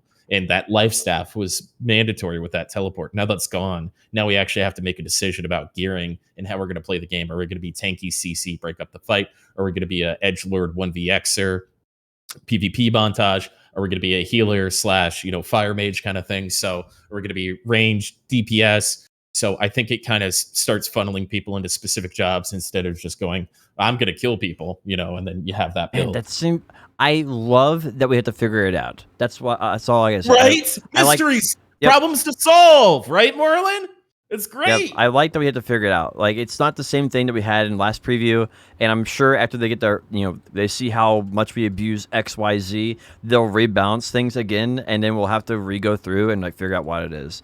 And I think that's going to be a really exciting process, for sure. And all they have to do to mix it up is just hey, we're doing a new season, and all the weapons are changed again, and we added 3 new ones, and then it's a whole new thing all over again, right? Right? You just don't know. Without those daggers, people are just gonna run away from you. We'll see. Hit him in the back of the head with a fucking hatchet, or pull out your musket. Okay. Make him die tired, Moreland.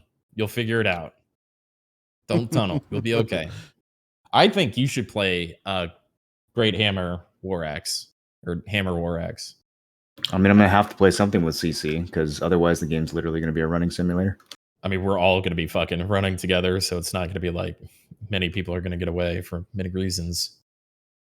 Also, we can yell coward at them as they run away. That always gets them to turn back. Yeah, that gets them to stop, for sure. But it's at least satisfying. Well, it just depends. It's a measurement of their ego, right? If they have a big ego, then they're like, oh, what did you say? Hey! And you're like, oh, yeah, we got him. Do we kick people for grinding unflagged?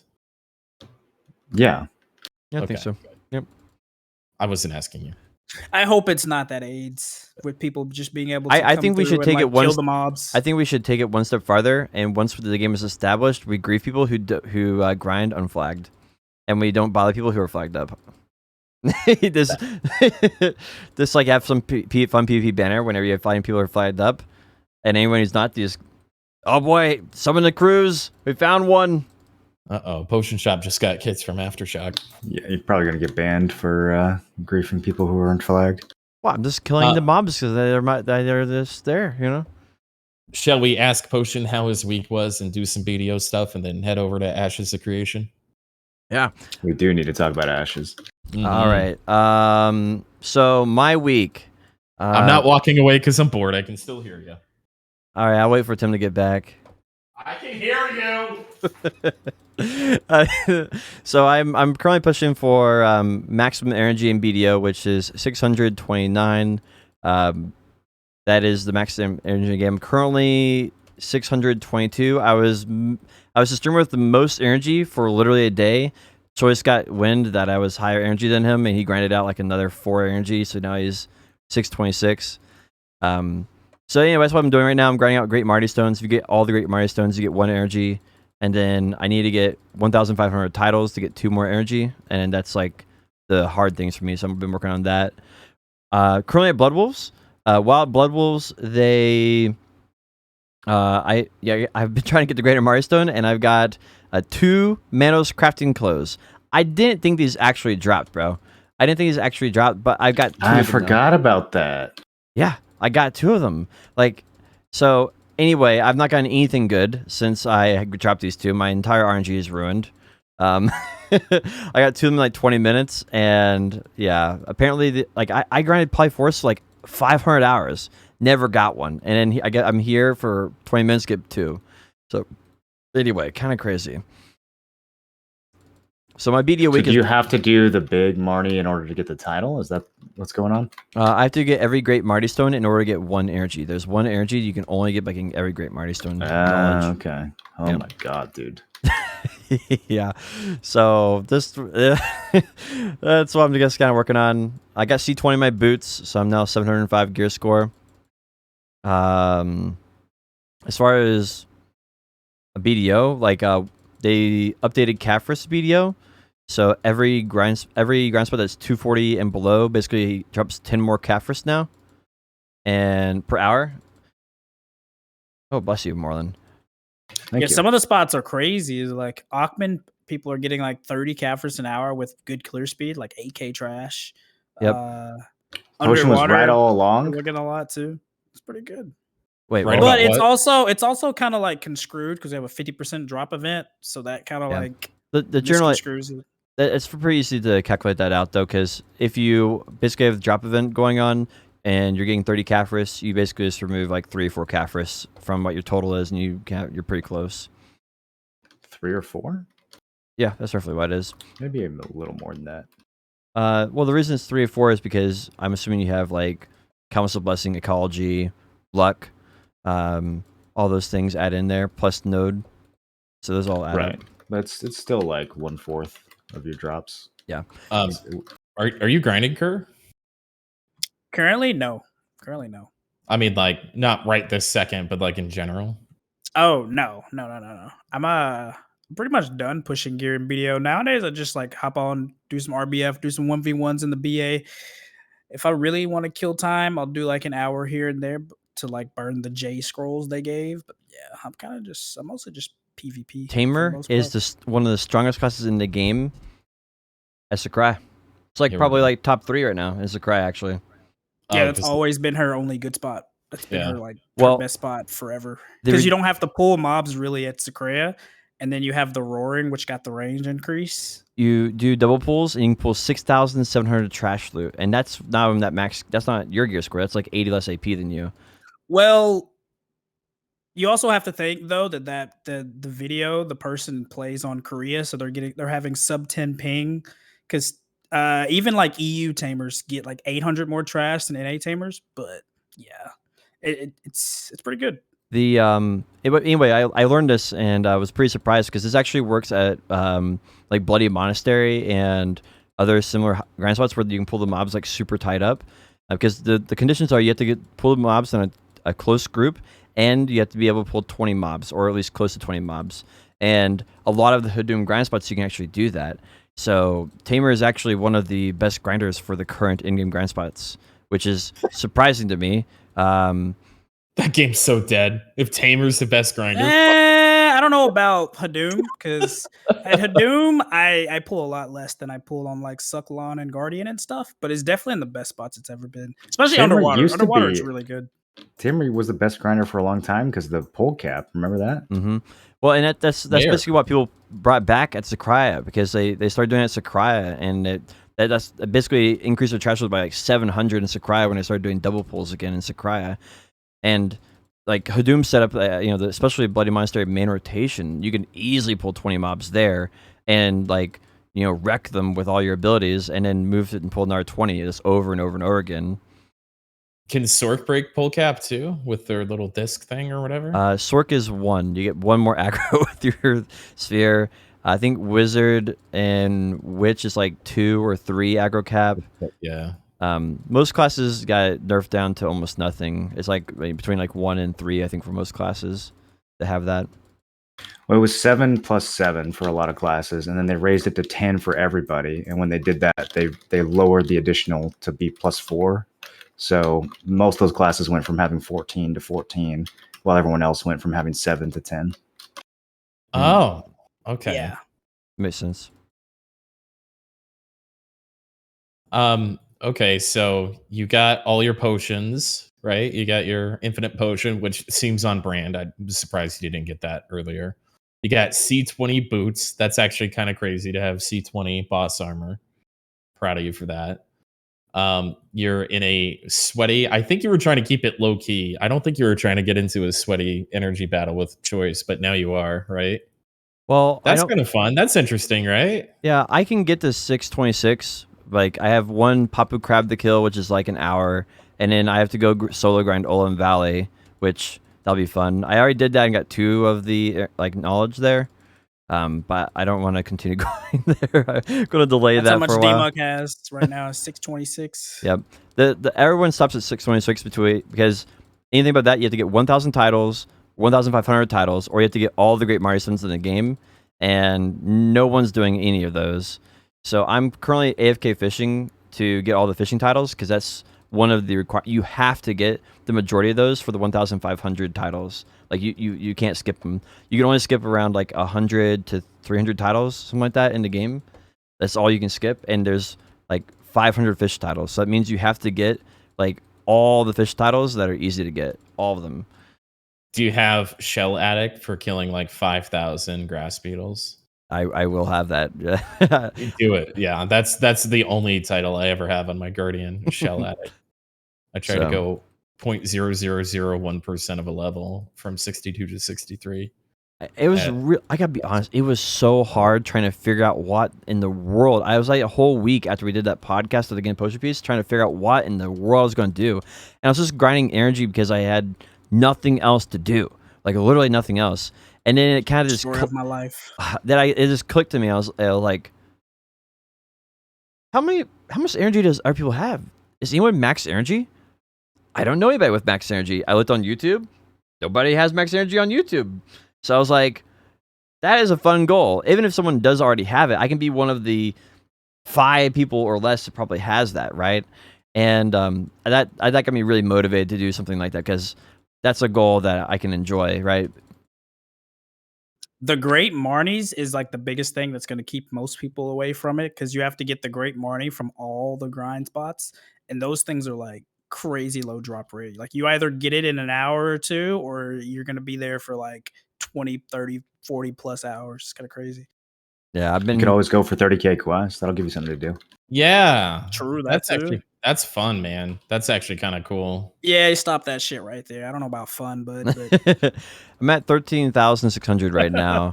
Like I that will be something I want to do, but I only want to do that once I need the 300 fail stack for Deboreka, and I'm not in the mood to do any gear grinding right now. After 500 hours of that, I'm about finished with that for a while. So now that you've been away for a couple of weeks, Marlon, is there anything like in retrospect that you kind of like wish that you did in the time that you were playing BDO, or maybe is like calling out? I wish I quit a year sooner than I did. I'm not saying like you go back bro. to do. I'm not saying like you go back to do. I'm not being one of those fucking chirpers, but I found 1 or 2 things that I was like, maybe I could have done that instead of like all the time that I wasted, kind of thing. Is like 30K or anything like that something you wish you could put under your belt as an accomplishment, or like you just don't? No, I think that 30K would have made me even more mentally ill than I already was playing that's how that you game. quit the game, bro. What the Yeah. fuck? Everything I didn't do in that game, I didn't do because it was undoable. Like it was soul crushing. I did everything fun to do in that game in 2018. Like, what was there left to do that I didn't do? I wish that there was stuff that I still wanted to do in that game, but I haven't felt that way in a long time. That's pretty fair. I definitely feel like I like going for like the prestige of things, and that's like a big motivation for me to continue doing stuff. Where I feel like, maybe for you, Morland, maybe it's more like just I want the experience, and once I've had the experience, I don't really care about the prestige. I cared about the prestige a lot when the route to prestige was merit based rather than like who has the most capability to do tedious, repetitive, unfun things for the most number of months and or years. That's the person who wins. Like that's just not an interesting contest to me. If the contest is good, I'm all about the prestige. But 30K quests is not prestigious to me. It's just awful. What would be like a good example of something that you find that you would like going for? I mean, I think the gear grind before it became all about, like buying cronstones off the cash shop was extremely prestigious in BDO. Like having good gear was very rewarding. Piloting.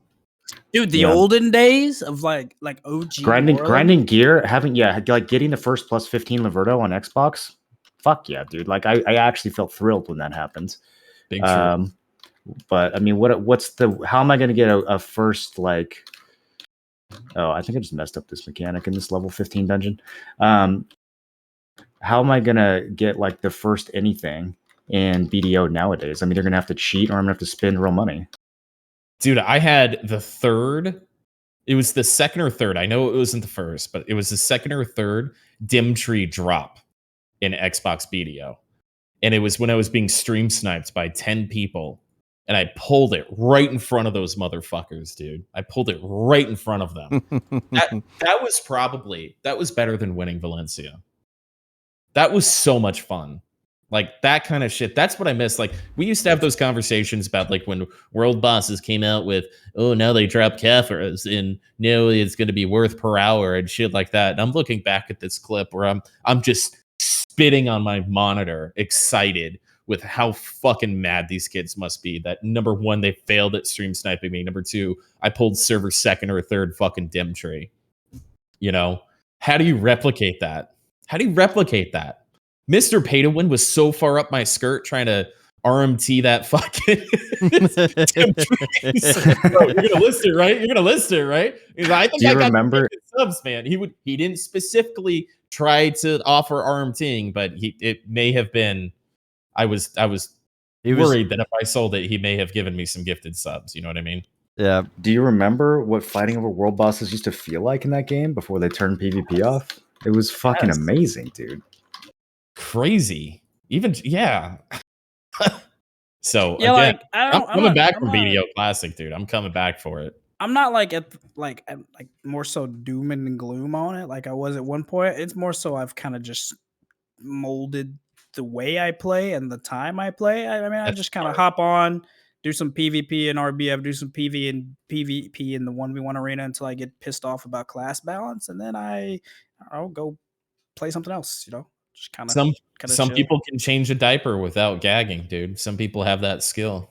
Like my biggest thing is more so like the shit they did this week where so first it was already egregious when they gave us the release dates for all the content at the Heido Ball, and I knew they weren't going to stick to any of it. But literally the first date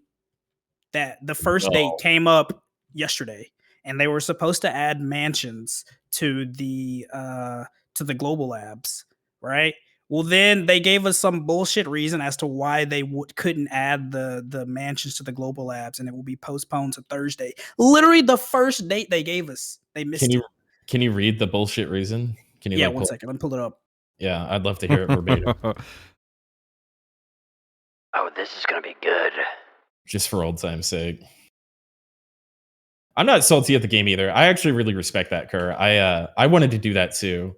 I have such an unhealthy relationship with that game. Yeah, so it's like due to the lack of time to apply today's update, the mansion Blue Main Lions Manor will be open on Global Labs the following Monday of July 19th. I'm what do you even mean? Lack of time? Due to the lack of time? Literally, due to the lack of time to apply today's update. Due to the lack of meeting our deadline will not be met. Like that is why I hate it. I absolutely hate it when they give us these roadmaps and these hard like dates and shit because they never hit them. It's like just don't give us deadlines. Like don't give us dates. Morons, dude. What do you mean? You're a multi-billion-dollar company. What do you mean that you due to the lack of time? They literally need to just not announce things until they finish it. Like they need to actually finish something and then give it a release date a month from then and just sit on it. Like they can't, they actually can't predict how much time anything will take ever. Metaphysically, the one constant in this world is time. The one there's thing not enough of it. There's not enough. And they go, well, there's a lack of it. No, there isn't. You're incompetent, you fucking idiot. Like, Jesus. Like, it's like, obviously, you know, at this point, you're used to them not keeping their word and sticking to them. But still, like, even to this point, it rubs me the wrong way when they do it. Even though I know it's coming. You'd have Stockholm Syndrome if you didn't, right? Like, if you're like, oh, yeah, lack of time, I got it. Oh, do a great job. I love your game. Like, Stockholm Syndrome. That's what it is. You're a captive to their bullshit, and you're accepting of it because you're used to it. Because you forgot what reality was outside of it.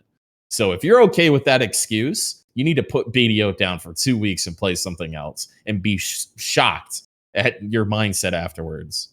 Gee, due to the lack of time. And it's not even, but that's the thing though, this isn't even one of the major things they said they were coming out with, like the dungeons and all the other shit. This is literally just a glorified house that you spend 50 CP for and then pay 5 million silver per day as a management fee. And how do you miss that deadline on something that's just that simple? And how can we expect you to hold your deadline with like the infinite little underwater content, or like to actually come out with the ranked PvP arenas and stuff? It's so weird. Well, they have the I gold don't understand. that will negate one of the oldest pieces of content, the daily guild pay. There's such a massive lack of gold sync. And then like it's cool that we're getting the dungeons next week. I'm glad.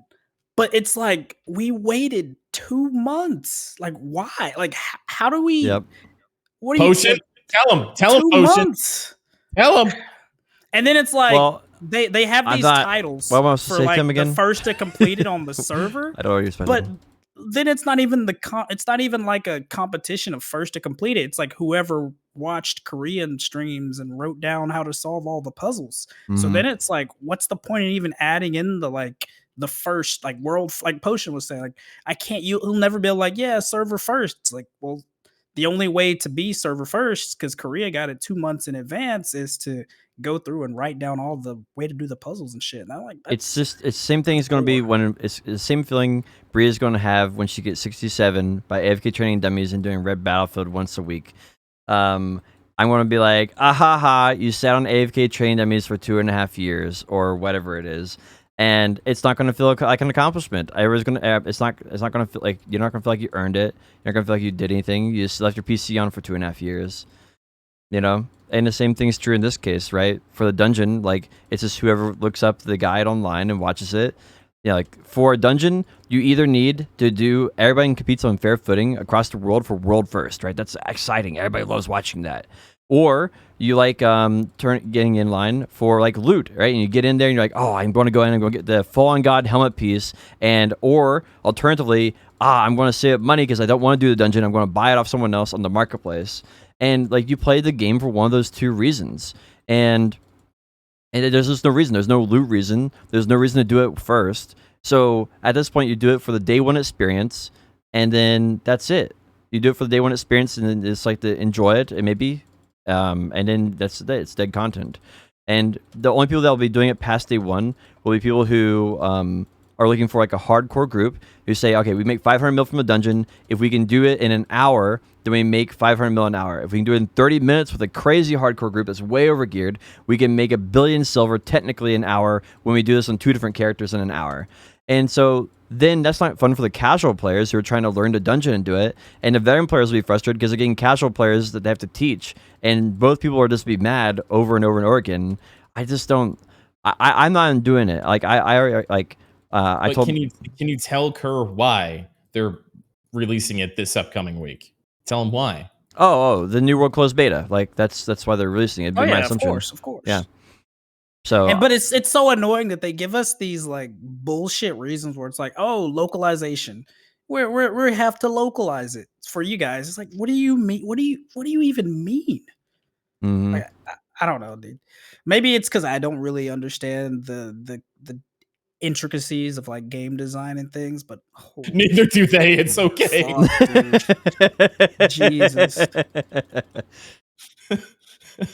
Yeah, my plan for the dungeon is basically to cover it, like talk about it, like break it down for people, and then just keep on chugging in New World, right? I mean, for me, it's not worth my time to get excited about it. You know, I already know everything about it. There's no spectacular experience there to be had. I already watched like 5 Korean groups complete it. Like, there's nothing there for me. So yeah, but also you're offending like every single World of Warcraft raider from North America or anybody who's not from Russia. Like everybody who raids in World of Warcraft for progression basically just watches Russia do it first. there's actually a thing So, in World of Warcraft. Yeah, but they don't get the content first, right? Like that's a big difference. Is there's like the people locked in their basement or something, or they live in Siberia and there's like no outside world or whatever the case is. But like Russia has like long been, number one for World of Warcraft content. But the big difference and the thing that doesn't make sense is it's not like Russia gets it first, right? They're just good. Mm-hmm. And so that competition is, I don't real think in it's a true. sense. Is it still true or no? I don't think so. Russia? Really? I haven't heard of a Russian rule first in a minute, bro. I think it's No shit, really? It's in EU nowadays. No, especially wow. EU, bro. Those government welfare programs they got over in EU, like that's where all the tech writers are. Dude, Canada's coming in strong with that $2K a month, but they all found out that that's taxable income, so now they're pissed off. Imagine getting money from the government and then having to pay taxes on it. Does that make sense? That's a very complicated system. Can you just keep some of that money and then not tax me on it? That'd be nice. It's the same. I mean, it's the same thing with the stimulus check. You got to pay tax on that. No, you don't. No, if you say so. I don't. I I'm do. not. This is not legal advice or whatever you're supposed to say. Imagine making enough money that like you actually don't get a tax return. You guys rich or something? No, I pay for childcare and We're just I not have a in kid. college, bro. As soon as you leave college, the government takes all your money, even if you're fucking in poverty. Yep, true. The only way I like to fuck is when I'm in poverty. That was what surprised me this year. My my total taxes this year was like 2,000 or something like that or more. Surprised me. You're all 1099. Yeah, if Yeah. you're like straight 1099 boys, you always pay taxes. Mm-hmm. Yeah, so is there anything else interesting happening in BDO? So the Termian, I'm actually interested. The Termian Water Park is expected to come back this upcoming week, right? Yeah, it got leaked because of Beto Leaked. Codex. There's like an infinite potion you can get for 30 days. I don't know why they don't just call it Laura's Tea or something like that, and then just rename it for a 30-day potion. But anyway, you get the Ornette potion and the Mana potion for 30 days from it, and you're gonna be able to transform into a Creo, fight one of the I guess Olin Valley mobs as a Creo. We don't know how that's gonna work, and you'll get the traditional Coral Helmet. They're gonna have some like an NPC you can buy like a daily buff from, like EXP, like food buff, like some different stuff. Anyway, it's actually like pretty interesting stuff. I just wonder how they're gonna limit it. Right? It's always like you can buy this, but you only won a day, or you can buy this after you do the dailies, or whatever. Why would they limit it if they still have the free prawn meals and stuff, right? Yeah, that's what they did at the Halloween one. Was you could only buy one of each. You could buy one EXP and one skill point one. And so I would assume they're going to do something similar this time. So I don't know. Looking forward more to Mystery Summer maybe coming back sometime middle of August. So that'd be kind of fun. Also, Corsair Awakening is probably going to be at the beginning of August. So that'd be kind of nice. I think a lot of people are looking forward to maybe AFK fishing for New World. Hopefully they are wise enough to do that. Do you want to like hit up B-Kill in advance and just be like, hey man, here's $50, leave me alone? What? Didn't you get like hella sniped last year during Mystery Summer? Oh, yeah. But I was honestly genuinely surprised that like Pearl Abyss or Cacao Games or whatever didn't do anything about it. I'm actually genuinely surprised because I had Surprised? You surprised? I had They didn't help 3,000 people watching me, and I'm advertising to 3,000 people about the experience in BDO, and the entire experience is just getting destroyed in PvP and getting stream sniped the entire time. Like that was it was an hour. I can see why you'd be annoyed. I can't see why you'd be surprised. Well, I would be shocked if they did do something. My mouth would hit the floor if they actually did something about that. Okay, so Cacao Games wasn't going to do anything because their keyboards were seized up from the fucking drool dribbling down on it. Number one. That's so true. Absolutely, they don't give a fuck unless, the hordes of people from like mapping or whatever got out about you getting the stream sniped, which would never happen. But yeah, True. with Moreland, if they did something, I'd be fucking floored. Yeah, I didn't expect anything big. Like I expected send me like a $50 B-dubs gift card. It'd probably be cool. No, I don't really care. Anyway, is Snake still the reigning power? I thought they died. No, they're gone. That doesn't matter. I was just bringing up past trauma. Anyway, the main problem isn't necessarily the stream sniping. It's just that they fundamentally designed the event in a really flawed way, where they're putting literally thousands of people in the same server doing the same activity. It's just not like a enjoyable experience. Even if you're not watching the stream for it, right? It's just not an enjoyable experience. Yeah, and the fact that it was only like the fact there wasn't a leaderboard for it. There was just like a lot of weird things that did it, like they did for last year's Mystery of Summer. And on top of that, it was like every server had one letter of the mystery code at the end, and they So messed bad. up. They messed up South America so that they couldn't actually Oh, even enter yeah. the code properly. Yeah, I remember that. Oh my god, dude. Yeah. So I think Mystery Summer, if they just leave off the final mission that they did last time and the Lion's Ring thing, if they just leave out both of those, I feel like it was pretty good. I feel like it was pretty like okay experience. Make sure there's a leaderboard this time. So I'm curious to see if they learned any lessons from last time, because it's one guy who does the design on it. It's not the regular designers. It's just one guy. And so he's done a pretty good job every year. I feel like their goal was to prevent cheating. And I mean, they did that. They definitely did that. But I also feel like it doesn't have quite the satisfaction as the first two did either. Well, just like with drops, man, you got that content unlocked, so I'll be watching for sure. Yep. I know. It's not really like about me. It's really what the BDO community can get out of it. For me, my stream does well when BDO does well, and that's what I really want. Like, I want BDO to do well. Like, that's at the end of the day. Like, if BDO That's is not probably true. That's probably true. That okay. yeah, I'm with you. and it's like I mean, it's that way for most most game categories, right? Yeah, I've built my stream around that. Like, that's the entire thing I built my stream around, is like, when you have Mystery Summer, I'm there, right? Whenever there's a new class, I got you. Whenever there's something going on, like that's like my entire philosophy for my stream, that I want to be able to provide people what they really need, and I've built that around the content. So when BDO does well, my stream does well. I mean, BDO does poor, my stream does poor. And like, honestly, I feel like I like that, because that encourages me to play the game when the game's doing good, and it encourages me to maybe pick around and look at some other stuff when the game's doing poor. And I think that synergizes really well with the developers actually making the game good and making events that are well. So we'll see how it all works out. Like, I mean, BDO's not going anywhere for a long time. It's just a matter if BDO actually decides to make a big change, which I don't see happening, right? Not until some people get shifted around in the company a little bit. Well, I'm happy you're gonna stream some fucking New World with us, man. I really am. I'm going the first whole week nonstop. Wow. New World. I mean, for me, it's like I need something else to do anyway.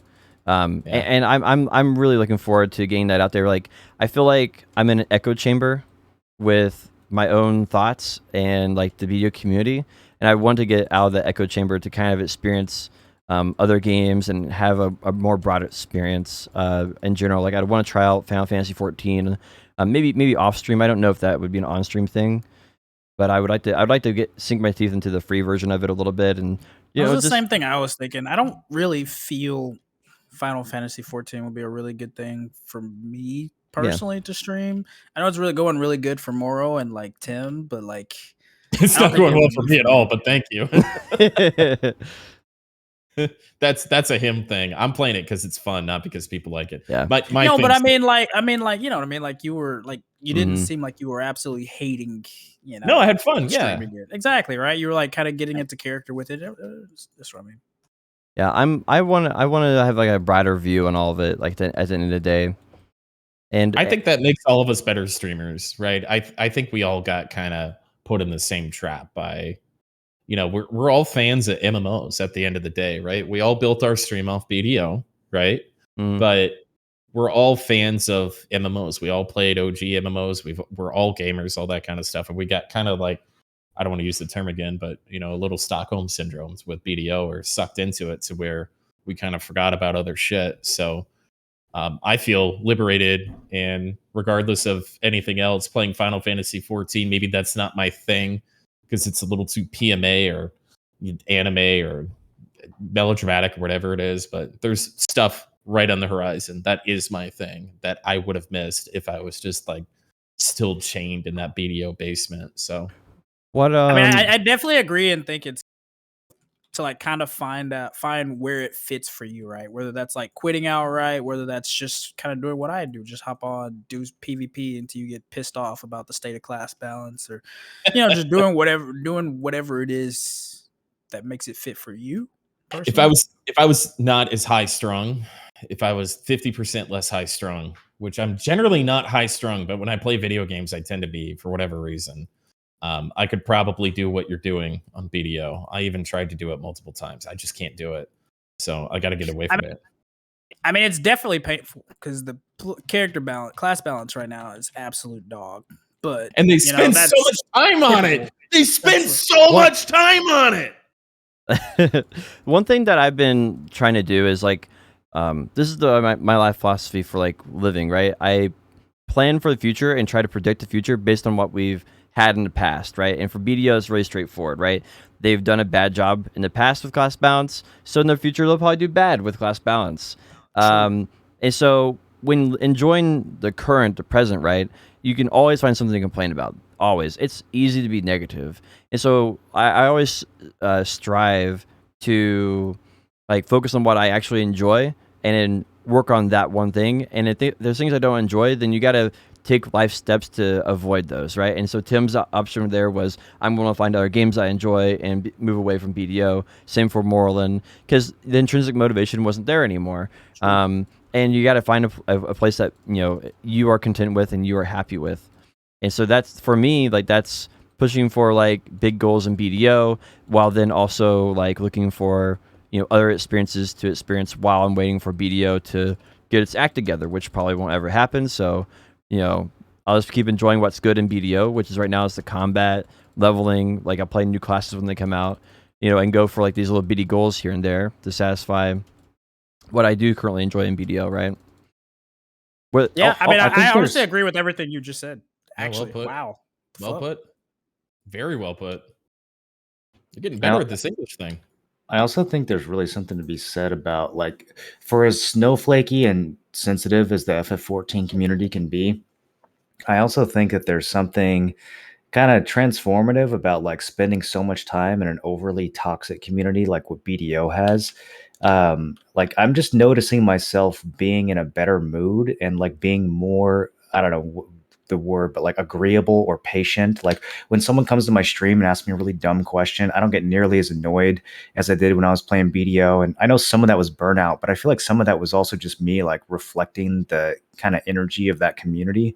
And I feel way less inclined to do that in FF14. I almost feel like inauthentically positive sometimes, because I'm finding myself being like, people in chat will be like, why is Moral being so nice? And I'm like, that's a good question. Like maybe I'm just like actually getting back to, not being so unnecessarily negative. Like it's, I don't know. I like it. I like the direction it's heading. You were super patient with me with Triple Triad Friday night. It was 4 a.m. my time. I've obviously been drinking since the podcast, and like you were just super cool about. I mean, you and I are pretty cool anyway, but like the amount of patience you have was more than I'm used to. And you like, I'd ask a dumb question, and you wouldn't, rake me over the coals about it. You're just like, oh yeah, so this is how that goes, and we had a great time. That was the most fun I've had since probably Among Us, playing something with you. I think you are what you eat, and the same thing is true for our personality. You are what you hang out with, right? So if you're spending the majority of your time in a negative environment, you will tend to be more negative, and if you happen to be in an environment where it's more positive in nature, you'll end up being more positive. And it's just the nature of rubbing off and like the culture of that you're involved in, right? If you go to Russia, the culture is not smile. Smile is weakness. That's what someone said in my chat. I thought that was funny. But it's just that's how I feel playing BDO sometimes, dude. Smile is weakness. So I thought that was really insightful, right? Because like that's their culture. That's how they are, and I feel like the same thing's true in reflecting, the personality of a game. That's what you're spending a lot of time in. You attribute some of those things, and you become more like that personality, right? If it's more mellow. Anyway, I don't know if I did a good job explaining that, but I feel like that's you did. You've been on point, man. Yeah, absolutely. Somebody in my chat was like, "Yo, all right, where's the real potion? Who the fuck is this guy?" Listen, it takes me a long time to think of a good thing to say, and I've been polishing that one for a while. It's just my life. It's that those are my life philosophies. That's what those are. Those aren't like things I just came up with.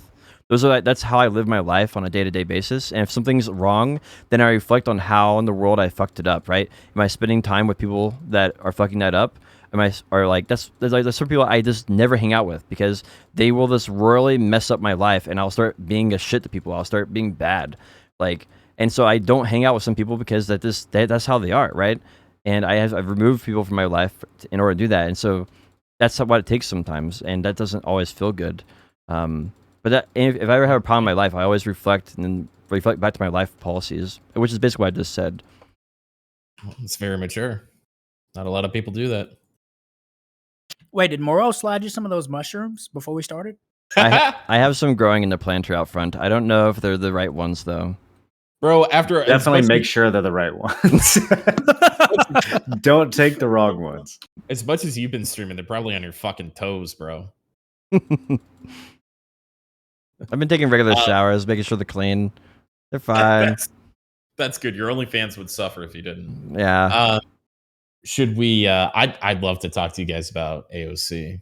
We have to, yeah. And her feet pics. Oh, right. No, the game. Yeah. Wait, what? Oh, well, okay. That's the game. Wouldn't that be great? Oh my god.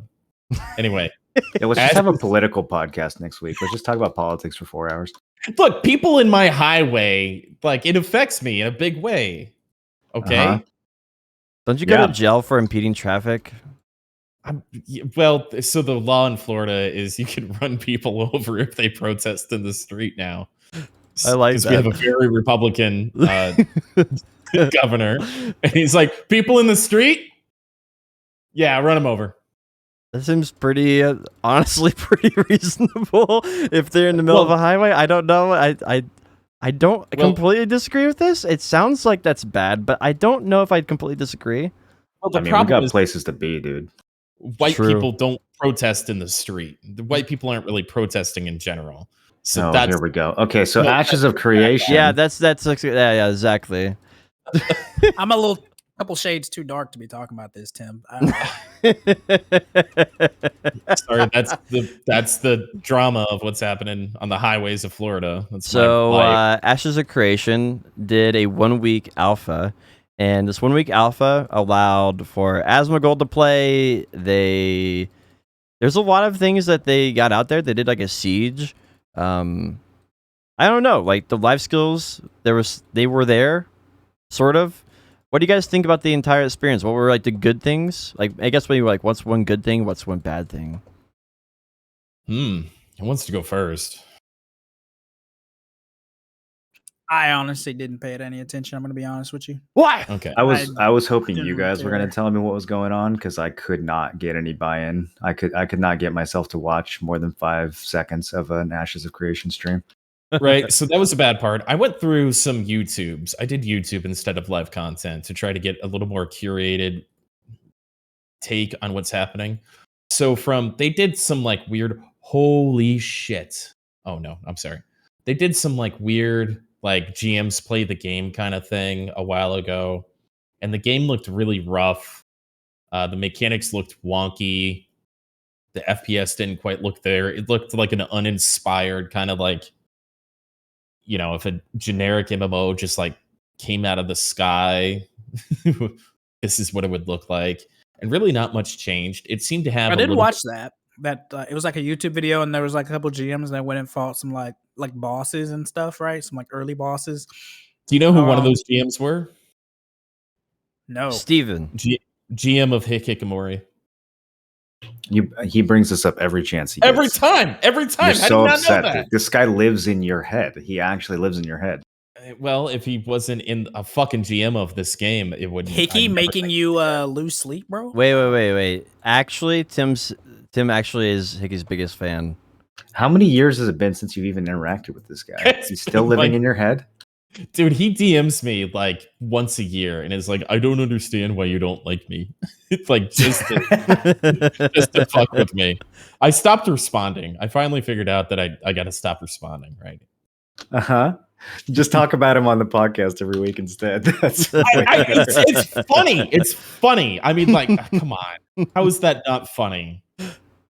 I don't know anything about the guy. I don't know. He's just some random dude who works for Ashes that you trash like every other week. That's all I know. This man's somewhere in his cubicle right now, and Tim's just like shit talking him, bro. It's like, what the fuck? Oh, he's a spineless cunt. Anyway, so yeah, they had like this whole thing, and I didn't really see much progress. Right, like the questing is uninspired. The lore, it was the first couple levels. It's hard to like really do that. I'm not really a lore expert anyway. The fit and finish, I was actually pretty surprised at like the animations and stuff are super rough during that stream when they were killing those bosses. I think they put work in, but I think they're 3 to 5 years away from a proper MMO. I don't think they really have the inspiration for the game yet. I think for what I saw, are a little far away. It looked like it's gonna be like the theme park MMOs we already have. Like I didn't really. No, it's not theme parky at all. Ashes. No, they don't have. They don't have it kind of looked like it. Like it kind of just looked like nothing they're doing is something we don't already have. So just because the first quest they give you or the second quest is a quest to kill a level 15 raid boss doesn't make it sandbox. You. Oh my god, I hate having this conversation. Well, let me log in. You get a quest chain and you have shared EXP. There's nothing fucking sandbox about it. So like I've been following it for a long time. I backed the Kickstarter on it, and I think there is hope for it. I don't think it's going to be like I think it's the chances that it's a new world event are low. I think it's going to be somewhere between like a 4 and like a 7 on it if it gets like everything right that it wants to do. But the thing is, like, they want to create a node system. And this is how it's going to be dynamic, right? A node system where you PvP over nodes, one's level 5, and and maybe your faction wants the node beside theirs be level 5. You can't until you destroy their level 5 node. And so that's going to, the entire game is fueled by PvP rivalries. And so until the game is set up proper with multiple regions and multiple factions and multiple people who care and all that, it literally just can't do it, because that's the entire person playing the game is the whole node system. And if that isn't there, then all you have is the makings of a game and not a complete game yet. So the leveling theme is theme park, right? We talked about that last week, where it's like, why do we have to keep suffering? Like, really? Yeah, I mean that's the problem from the game drawing so much from I think it's drawing way too much from ArcAge, and it's repeating all of ArcAge's mistakes instead of actually learning from them. You don't need theme park leveling in a sandbox game. But I mean, if the only game that this guy's ever played is Lineage 2 and ArcAge, like it just feels like they genuinely don't know better. Right. Yeah, and I think like time will tell. Like my belief is that they did a siege there, and the siege seemed fine. Like you could go in, you could do it. Like I think the UI is really rough. Like the one thing that my big pet peeve is I always want immersion. First thing for me is like immersion, and part of that is open world, which they have, and the other part of that is like it feeling full. And that was one thing that I didn't really notice, is like everything they have is like realistic grass. It's like you mowed the grass and it's like this tall. But if you look in BDO, like BDO or New World, they exaggerate everything intentionally to make it full. I don't know. I think a lot of development time gets lost on bullshit like that. There's only so much time in the day, and you don't want to put out statements like due to a lack of time because you're focused on the grass or Papu and otters or whatever. So, there still it's a pre-alpha, so I did cut it a lot of slack because it's, in such an early stage, even though it's been in development for like 4 years. In different versions of it, but I think for the amount of funding that they have, the amount of bravado that we've seen from this guy that's running this project, it's overall a disappointment. I think, but was there anything? What could this was my kind of thing when they announced they were going to do this, and people kept coming in my chat. Why aren't you testing New World or Ash of Creation? And it's like, $500. Other than the fact that it costs $500, but even if it was free, I wouldn't have tested it this week. I wouldn't have wasted my time. And they made you pay $500. Yeah, well, I don't know how it possibly could have been anything other than a disappointment. It's an early alpha. Nothing that makes the game interesting is even in the game yet. What could possibly have happened in this alpha that would have made people not disappointed? Like, I don't even really get why people were hyped to begin with. I guess just the NDA is lifted. I mean, that's fine, but like, what do you expect? The game's nowhere close to being done. You can go see how they're developing it, and that's interesting, I guess. But like, I'm not gonna, I'm not gonna go fucking play it myself. I got actual, complete games to play that are releasing left and right now. Is this like to thwart, like scam? Like this guy's just like full of shit. This game's not going to happen. The lead developer left. The game's dead. Was it to thwart that? Like, why else would you show such a? I don't think they have like malicious intent. I think the guy who's running it genuinely wants to make the best game possible and wants to be transparent during the process. I think he has good intentions. I just don't know if he actually has the right idea of how to make it happen. And I don't think there's any way to evaluate that based on the current version of the game. We're not going to know for years. Yep. Years. Well, they said the part of their Kickstarter was they're going to do an Alpha 1, an Alpha 2, a Beta 1, and a Beta 2, and then they'll do full release. And that's been their promise literally since they did their Kickstarter. And this is the first of 4 parts where they've held that promise. And part of that, a promise they made after that was to do the battle arena, and there was some other test that they were doing. I forgot what it was. That was another promise that they made. So this is one step of many for them, right? Like I would expect that the game looks like terrible until at least Beta 1, and then maybe Beta 1 looks average, and in Beta 2 I'd expect it to be like a decent game. If it's the engine. I'm sorry. Yeah, if it's a mess, if it's a mess at Beta 2, if it's at Beta 1, I'd be a little concerned. Beta 2, I'm gonna be very concerned, and then we'll have that release, right? But I think right now, like, they have so many things in development. It's I just have to fall back to what Moro said, right? It's like we literally can't know, and these games take a long time, right? Like games take a very long time to get developed, and that's showing the signs for their game, right? They're inexperienced and they take a long time to make, and they have a big vision. That's 3 bad things. It's going to make their game take forever to make. Right. So, like, what graphic engine are they using, right? Like, games that take a decade. So the Crowfall looks like dog shit. It was never supposed to look great, but, like, these games end up doing, like, some shell shade bullshit to cover up that it took 10 years to make the game. Like, I'm so over that, man. Like, have a vision, put it together. You've got the funding. What's the fucking problem? Why is it taking 7 years, right? Because Elite Dangerous or Star Citizen or whatever took a bunch of money, and they can take as much time as they want. They like created this fucking weird meta where timing doesn't matter. Like, I really hate that, especially for MMOs. Here's what I want to happen. I want for New World, regardless of its design flaws, I want for them to start licensing their backend, their netcode and their engine to other companies, and just cut like 2 years out of the development time for other MMOs. Honestly, I don't know why there's not more of this that happens in the industry. Why don't they just fucking rent the shit or license the shit from another company who's already done it? Yep. Like, why does everyone make their own? I feel like everyone's starting from scratch and reinventing the wheel every time one of these games gets made. Every time. There shouldn't be an ugly MMO in 2021. Literally just fucking buy someone else's graphics at this point and just redo them a bit. Yep. I mean, like Fallout Bastida, right? They're so famous for creating like all the Fallout games. New Vegas. They were creatively constricted to only have certain amount of new assets for New Vegas. And so I watched like a thing where they picked out like, oh man, we tried to make a new asset here, but we had to stay within that. So that's actually from there.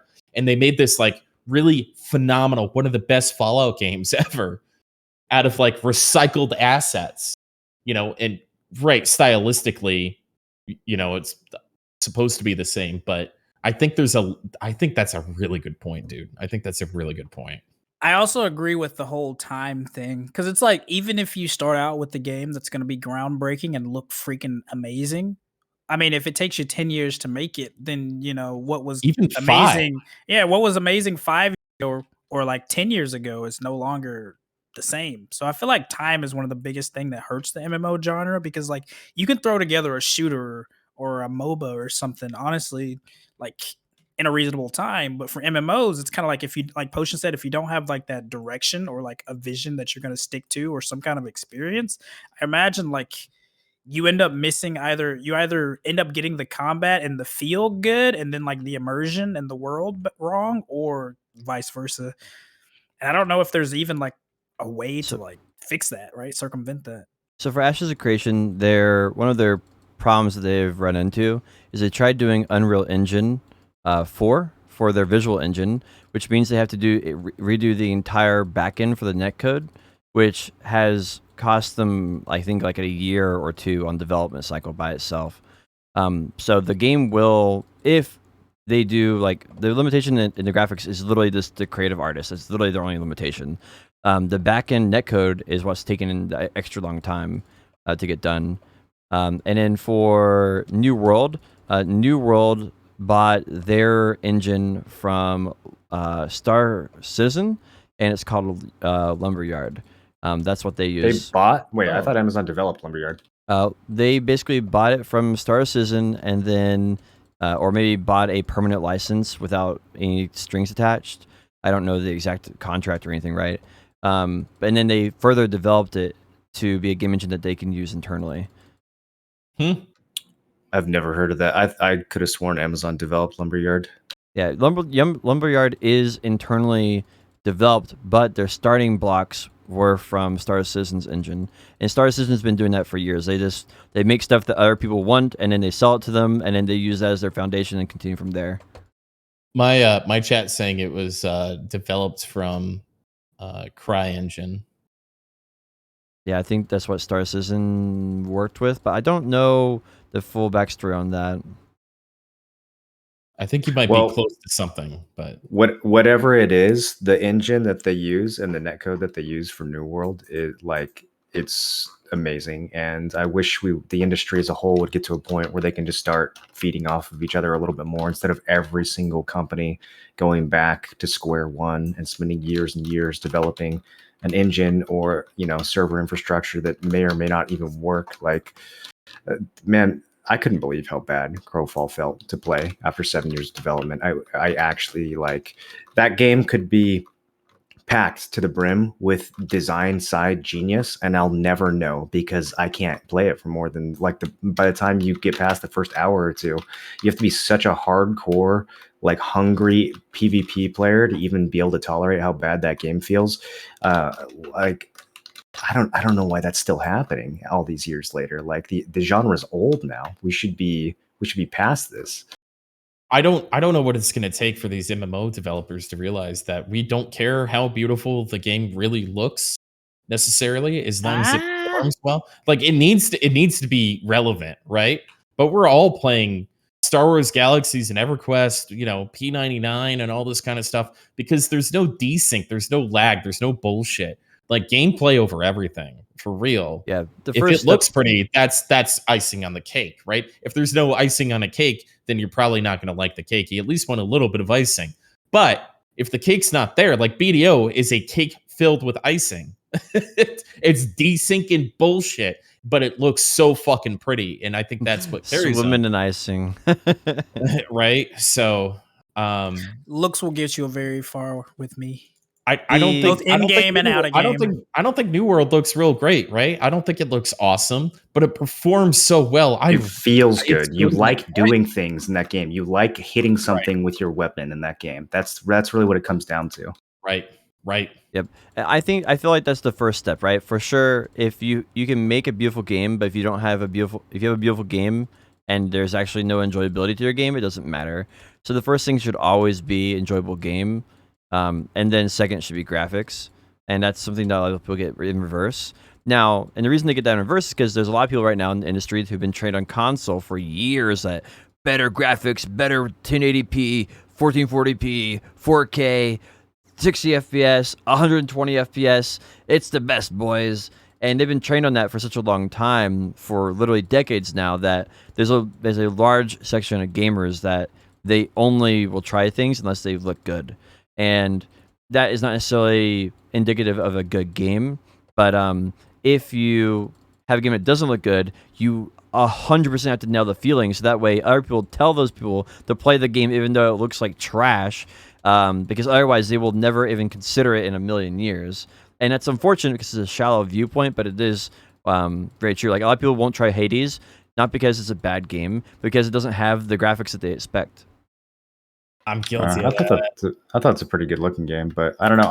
I'm not trying to say that graphics don't matter. I think graphics matter a lot. I think a game needs to look good. My point is, I don't understand why it's so hard to make a game look good in the current year. Like, why are these devs going back and like, the first 2 floors of the building should already be built for them. Like, why are we going back and rebuilding the foundation every single time? You should Yeah. be able to start from like the 6th or 7th floor of the building at this point and just build on that. I think And I'm I don't not know.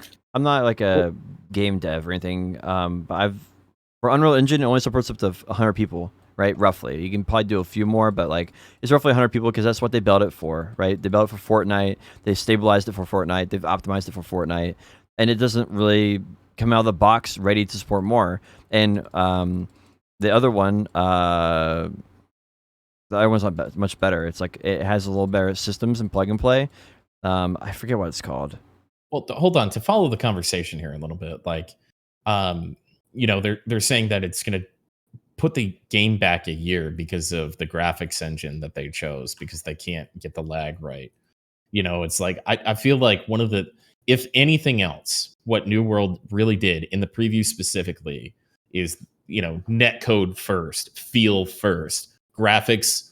They're passable. They're passable. Like it doesn't matter because the game feels so good and you're not looking at some grainy shell shaded bullshit.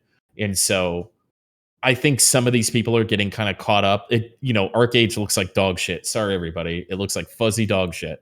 So it doesn't need to look like that. It doesn't need to be, some kind of pixelated stuff like what's that overhead cell phone game that you worked on? Albion, right? It doesn't need to look like that. But what New World has done is just been like, yeah, so it'll look like a video game, but it's going to play like butter. And so I think there's a lot to learn from that instead of, really worrying about how great it looks, compared to like BD, a couple of these other, Well, it's just like I said, like it's taken them years and years and years of working on Lumberyard and upgrading that, and that was already a game engine that already existed ahead of time. And so like Ashes Creation is doing that. There's no, as far as I'm aware, there's no, out of the box you can buy it and it supports 100v100, right? As far as like a game engine goes. And so, there's not, until one of the major brands that offers game engines to be rented or sold, right, starts offering that, it's always going to be a problem for like MMOs. Now, maybe eventually they'll start doing that because MMOs are becoming more popular as a genre. So maybe we'll see more developers start offering that. What a business idea. I mean, there's definitely a lot of people who would be willing to give it a go if you offered one, right? If we just spend a bunch of money to develop basic building blocks to build an MMO on top of, that can be versatile. But yeah, anyway, it's a lot of work to do and stuff like that. I think that's the main reason for it. I don't think there was a better option, right? I think that was why Ashes Creation did what they did, because that was the best option that they could come up with. But yeah, like I said, I'm not like a game dev or have like crazy insight into this.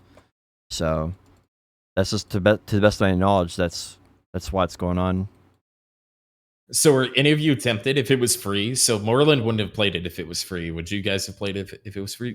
Did you have access to it, Potion? I could have got access to it.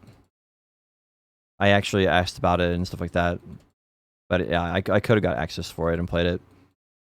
But I don't really care. Like it's not. I get access later on anyway. Like I don't want to play it really until it has a better development.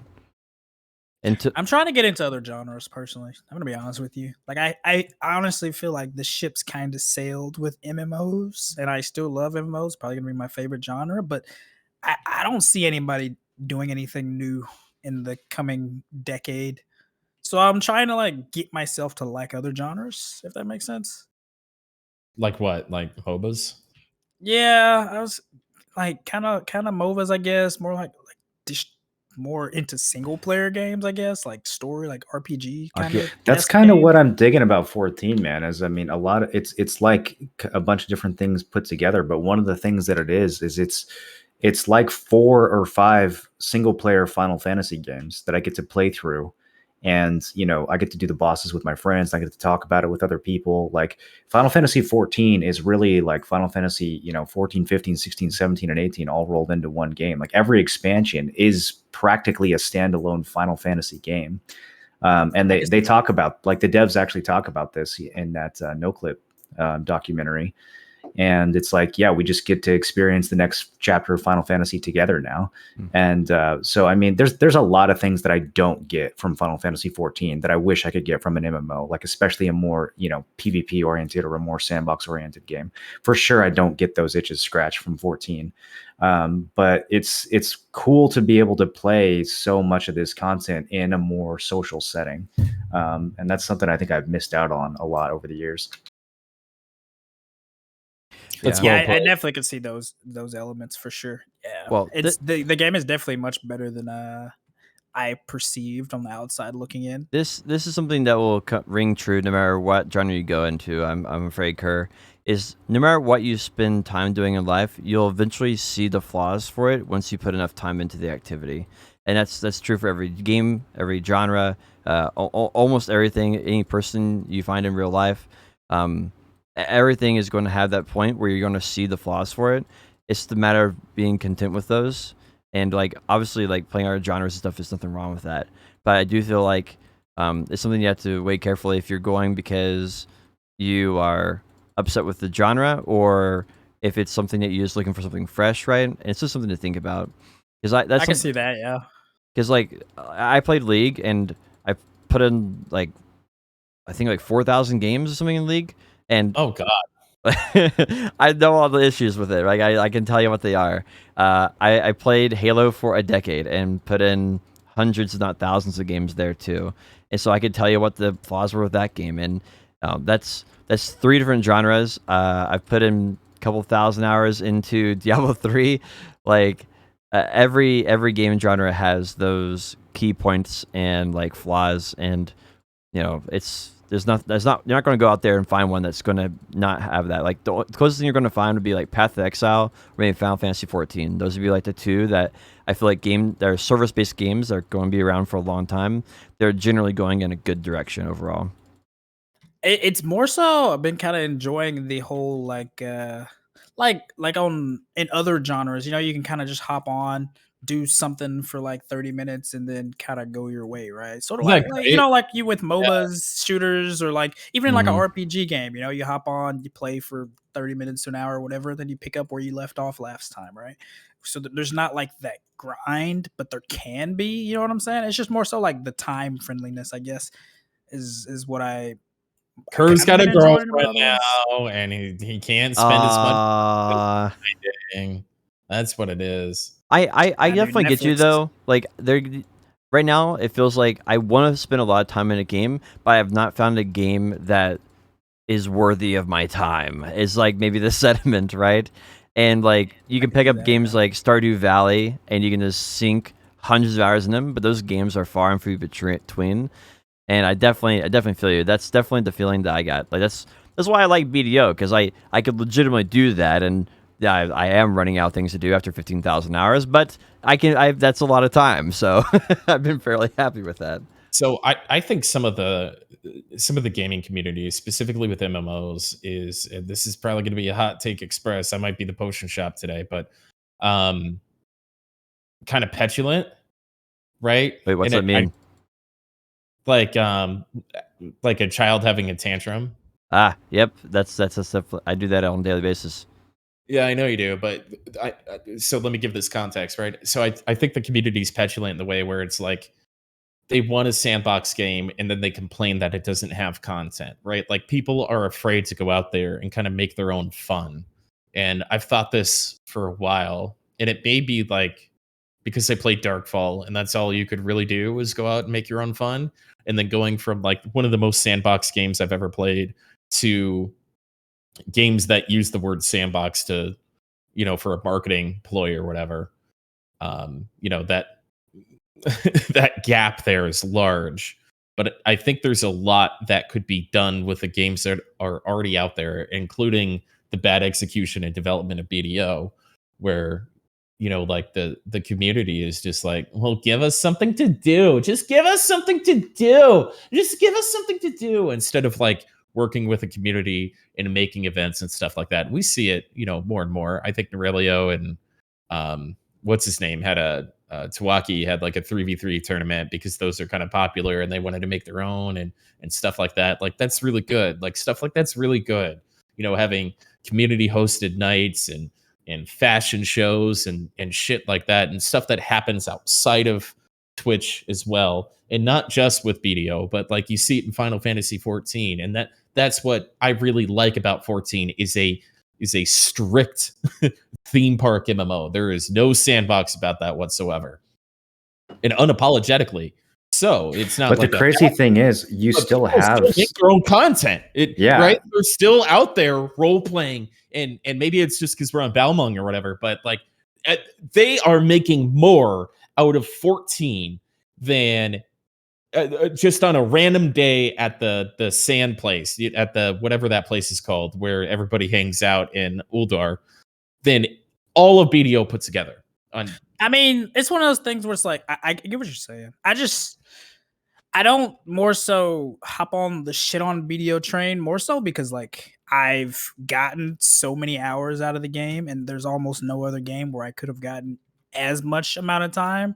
That's why most of my like shitting on the game isn't directed at the game. It's directed at the people that manage the game / like the company behind it, right? Like with their shit takes and like giving roadmaps and never keeping up to their roadmaps is more so like holding them kind of accountable for the shit they say, more so than like shitting on the game as a whole. Like, is time the measurement? Like, are we gauging how successful a game was by how much time we spent on it? I feel like if you put 1,000 hours into a game, but you really only enjoyed 50 out of those 1,000 hours, another game that you played for 60 hours, but you enjoyed every minute of it, isn't that a vastly better experience, even though it was way less time? Maybe, but it's also kind of like, it kind of goes back to what Potion Shop's saying, where it's like, if you really aren't enjoying something past your 50-hour point, why play it past the 50-hour point? Yeah, that's because you're enjoying 1 out of every 20 hours. I mean, that's what BDO is. There's no way you're having fun the entire time you're playing BDO after all this time.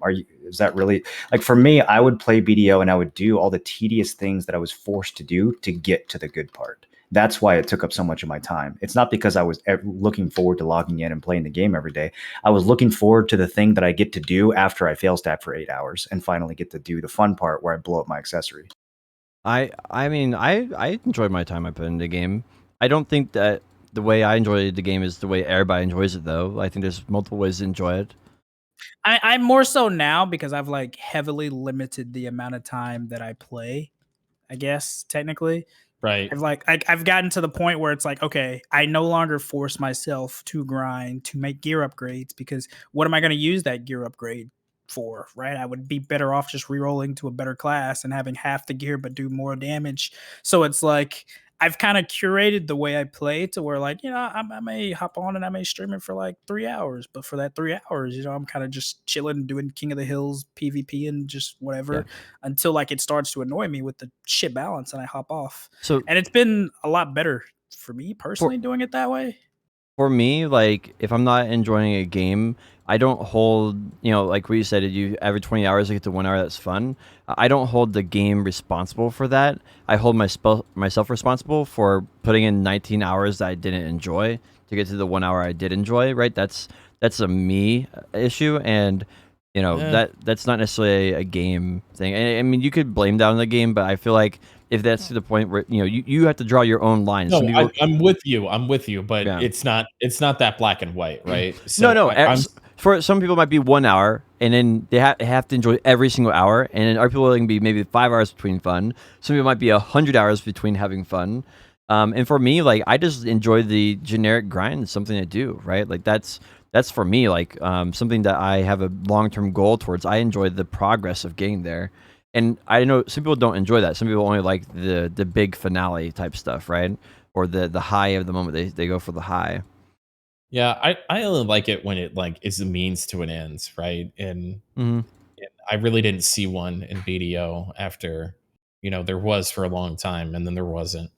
I mean, like, I But don't mean like you can't never play and not enjoy it. I just more so no, mean I'm like with you. if you literally are sitting there, because I know there's been a lot of times where I've done it too, where it's like you sitting there and you're like staring at that go live button. It's like, do I really want to fucking play this game today, dude? Like, I think it's just better to just not force yourself, right? Like sort of how they came out with the daily, where you do the daily every day for like 3 months and you get a pin accessory for like a fourth of its value or whatever. It's like super cheap.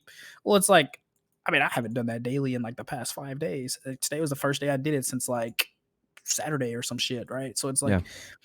like it's just kind of tapering off your, I don't even know how to explain it. And Potion hit it on the head. It's kind of like, if it's causing you that much strife, just kind of step back and do something else, right? Which is good, which is what everybody's doing, right? Yeah. Like everyone's kind of making healthy decisions to do their thing, right? Like Moreland and Tim are playing other games. Potion's changing the way he's playing the game, going for like max energy, something that's completely different, right? Than like the everyday grind. That's exactly what the developers of BDO don't want you to do, though. And you can feel that tension and all this Oh. content that they're putting out. And I Yeah. think that's the source of a lot of bad content that's getting created.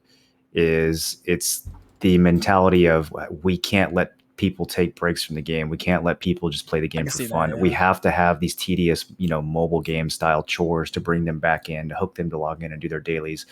And this is another thing. I really recommend you guys watch that 14 documentary at some point, because there's so much good insight from the guy who took over that project. And one of the things he says in that game is, we want the player base to fluctuate. We don't expect people to log in every day. Like, I've got a family and like other things that I want to do in my life. I don't want to just I'm someone who loves MMOs, but I don't want to log in and play it every single day. And so the game is designed to be episodic. They have a content patch. You come through, you play that new content, and then you go do something else. You go play a different game, or you go outside, or you go he talks about like spending time with his family, right? Like, it's so like the game is literally designed so that you binge it and then you go hang out with your family for a while instead of having to log on, do chores every day. And man, I just wish that more games would have that mentality where they just respect their players and want to make every minute in the game count, rather than like, well, we don't actually have a good reason to keep you in the game today, but we're going to make this artificial reason to drag you back in so you can click your daily checkbox so that we can keep you addicted or keep our daily active user numbers up, or whatever weird incentive they have to make that kind of content. Yeah, absolutely. Like, and I definitely feel that in BDO. Like, I did gathering, they removed high quality wine. I did cooking, they changed the byproduct. Like, I don't know. I feel like every time I try doing something that's interesting, like they've targeted that almost. And like the combat stone, I was doing that. I told you guys about the combat stone for the pin to Vala or whatever. Like, they changed the description on that thing, like literally right after I complained about it. Like, it's obvious that they're paying attention to like the feedback and stuff like that we're giving, but they're just listening to the most strange things in the entire world, bro. Like, it really is crazy to me that they can sit there and listen to all this feedback, and what they come out of all of that is change the text on Tavala Combatant Stone that literally like less than 1.111% of the player base ever will use, and like add the description to that. Out of all the things we talk about, like that's the one thing that they change. Now, the discussion about like the people who publish the game or the people that like run the game, that's a completely different one. I don't have anything for them. It's more like a they know the problems and they could fix the problems, but for some reason they don't fix the problems. Mine is more so just like the mental health aspect of like, and it's something that I've too have had to get better about, where it's like, okay, if I'm not enjoying it, I just need to step away and just do something different, more so than allowing myself to like be super negative and fester and like fucking let it impact my daily life as a person, I had to change my stream around maybe last year because I had a huge issue with that. I started streaming this like everyone else does because you like games and you like playing games, And it turns out if you turn your hobby into a job, it doesn't turn to be that fun anymore in a lot of Yep. cases. And so I had to change and reorient myself, and again, like referencing core values.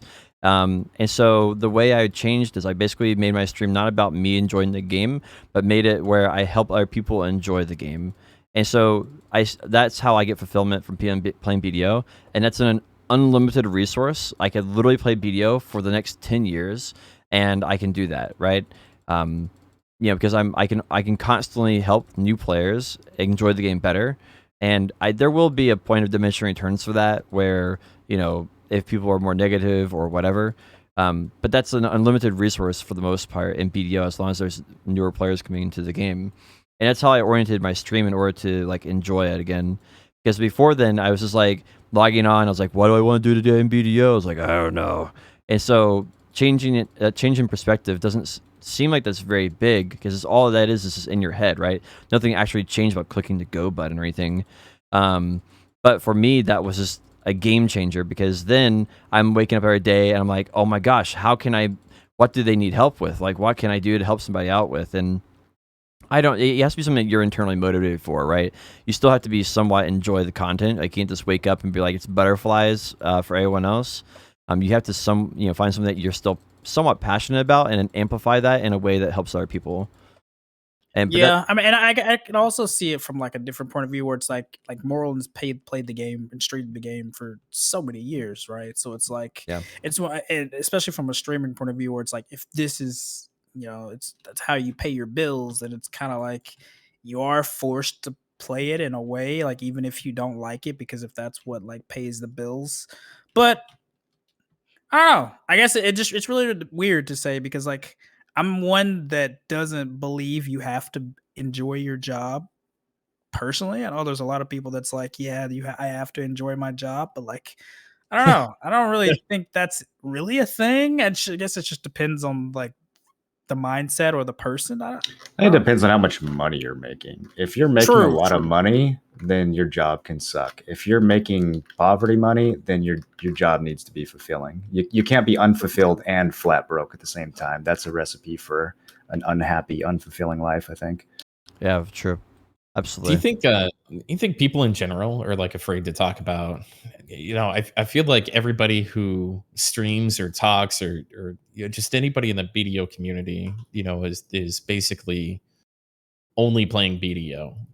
I think Noel did a really good job of like, hey, we're going to play some Rocket League or something. We're going to play, some bullshit game, where like other communities was like, why aren't you grinding? And stuff like that. I feel like there's almost like this systemic problem, that goes through not just streamers, but also communities, where it's almost like a contagious indoctrination of the only thing you can play is BDO. I've played a lot of MMOs, and I've never been in a community where it's as, I guess, indoctrinating as BDO is. Well, instead of like somebody just to come through like her is right now, right? Like you've been enlightened a little bit, and just be like, hey, so yeah, I did this whole thing, but like game's kind of shit when you get to this point. So like, why play it for 20 hours a day? No offense, Potion. And just enjoy it for what it is. And then I'm going to turn the stream off. Thanks for chilling, and play some like League or 14 or something. I feel like if we had more people saying that and like enjoying BDO for what it is and portraying that, instead of, no offense, Joyce, just maxing everything and winning every point of it possible, and kind of setting this unrealistic bar that everybody wants to chase and be, because he can kill anybody on the Stars End Arsha or whatever the current barometer is. Well, it's also like on it might be, healthier. It's also like a thing, I think, indirectly, that literally everybody that streams goes through at one point, where like you can't say that you don't care about views or never did at one point. So it's like when you get to that point where you're like, okay, I'm gonna stream something else, you hit that culture shock of like, oh shit, dude, like I normally have I don't care. a lot of I normally have a lot of people chatting with me. I normally have like, like the atmosphere just flows more nicely. So then when you change games for like that first couple of times and it's like completely dead, and it's like, oh shit, it's like I'm starting over. So, and I think that's what stops a lot of people from like streaming a lot of other games. I know it kind of does for me sometimes too, more so because like you know, if you've built your stream around something and then you have a lot of like the conversation, because obviously chat carries, like especially in a game like BDO, right, where like chat carries your stream entirely.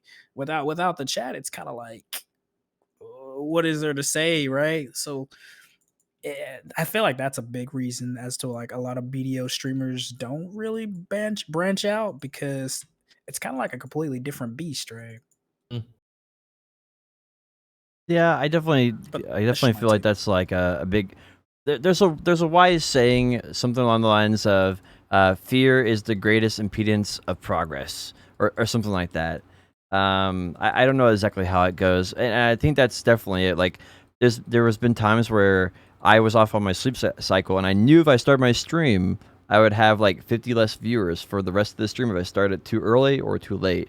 And I just wouldn't turn on the stream the entire day. I just go play another game. I just grind offline, and the only reason was because I feared losing 50 viewers for the entire stream, knowing that I would lose them.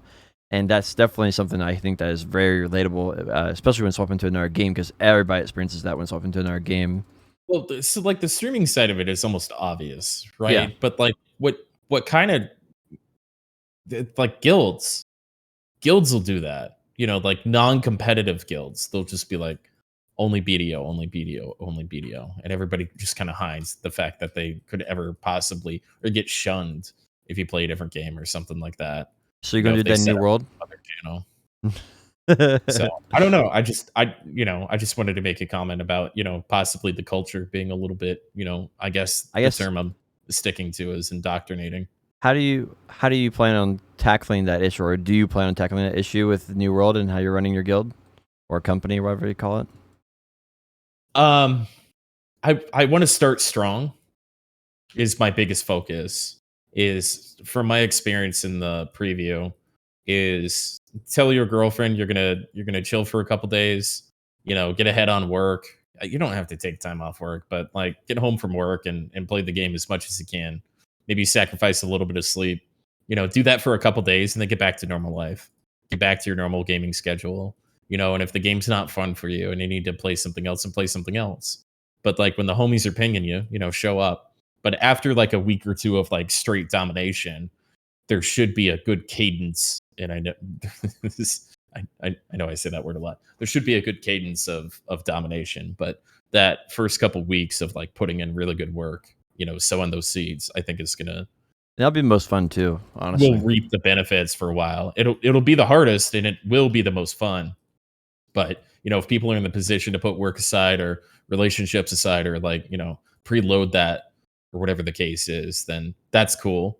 But like if you're tired of it after like 7 days or 5 days or whatever, or if somebody just wants to keep up on some other game they're playing, I'm not gonna like berate them about it. If we build like this, and we've got like this really cool kind of grouping, this community that's been built. We'll see how we all interact, but it'll be interesting, if we all start playing other games together. I think So there's a big are we doing potential. game night Friday? What day is Siege?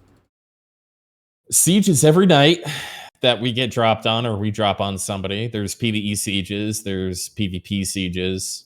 Oh, okay. So we'll see how it goes. We'll see how all that plays out. If we own a lot of territories or we have a lot of allies, if we've got, if we run the whole green side, then, it'll be less important how many people show up at, certain times. It's going to be kind of all over the place. So I think we'll see how it plays out pretty quickly. So you can pick as much wars as you want. So we'll do Friday, Saturday, Sunday, super hardcore. Monday will be game night. We'll go play some Among Us, some Heroes of the Storm, some Final Fantasy 14. We dropped every night in preview. We dropped every night. If we could, we would stay up until 3 or 4 in the morning doing missions to make a territory vulnerable, and then we would drop and then PvP the next day. And then that night we would make another territory vulnerable and do it all over. It's not sustainable like long term. Bro, But I didn't do any of that with you guys the first time. I didn't do any of that with you the first time. I'm looking forward to You want me to I go was with a you guys? slave driver, dude. I was cracking the whip, man. It wasn't even just the guild. It was like people in the faction. I was just constantly in faction chat. Do fucking missions here. I'll give you the territory. Just do the goddamn missions. Constant. Bro, I remember you were streaming. You're like, these guys are doing the missions, and you're over there like, why is this guy over here? Fuck up, flag up. Yeah. It was good. It was good conflict. It was fun because like in order to take over a territory, you have to do those missions where you're flagged up. And so that's where that PvP video for Moreland came from. Is we were doing missions trying to take that territory over because we were doing a bunch of shit talk. It wasn't shit talking, it was truth talking. And they wanted to buck us, and they knew that we were out there, so they showed up, 7v3 as we were all going to bed. And Moreland rang the bell, and still beat him outnumbered.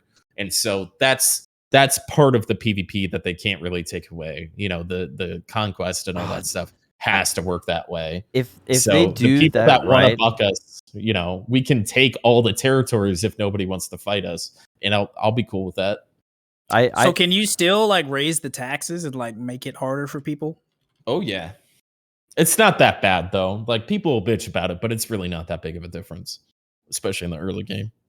yeah, compared to BDO, it's nothing. I remember I was in the beginner city selling logs, and I stopped making money because you tripled the price of taxes in the beginner zone. Maxed him out, baby. I'm gonna run it back too. We're gonna get first. We're gonna get first light first, and what's the highest you can raise taxes in that game? It's big. There's like 4 different taxes. I think it goes like the 20%. Starts off at like 5, then 10, then I think 20 is the highest. No, they're all different. So there's a separate tax for crafting, for property tax, for each one are different. There's 4 different taxes, and the only one that I gave any reprieve on after Skara begged was property tax, because nobody wants. Wait, property. you gave in to Skara's demand to lower taxes? Only on property, because nobody bought homes there except for us because we owned it. Right until the final day, dude. Right until the Hashishing came out. Look, it's not about how much money we make. It's about the oppression that we can levy on the server. We gotta max. Like it. We have to max every territory that we own. 100%, dude. Do you Absolute love taxes? tyranny. Do you love taxes and hate Skara? Join Aftershock today. We need to go way past diminishing returns. Be completely inefficient. All of our guilds will be capped at 5 mil, hard capped at 5 mil gold. And they'll still be max taxed. How does that work if you are in the guild? Do you not pay any tax if you're in the guild? No, you still pay tax. So deal with it. Yeah. Jeez. Okay, I like that. That's kind of fun. You can thank your Lord God Commander, Tim Allen. What's really cool, I guess, then is since it's getting taxed, you can just give your crafter like tons of gold.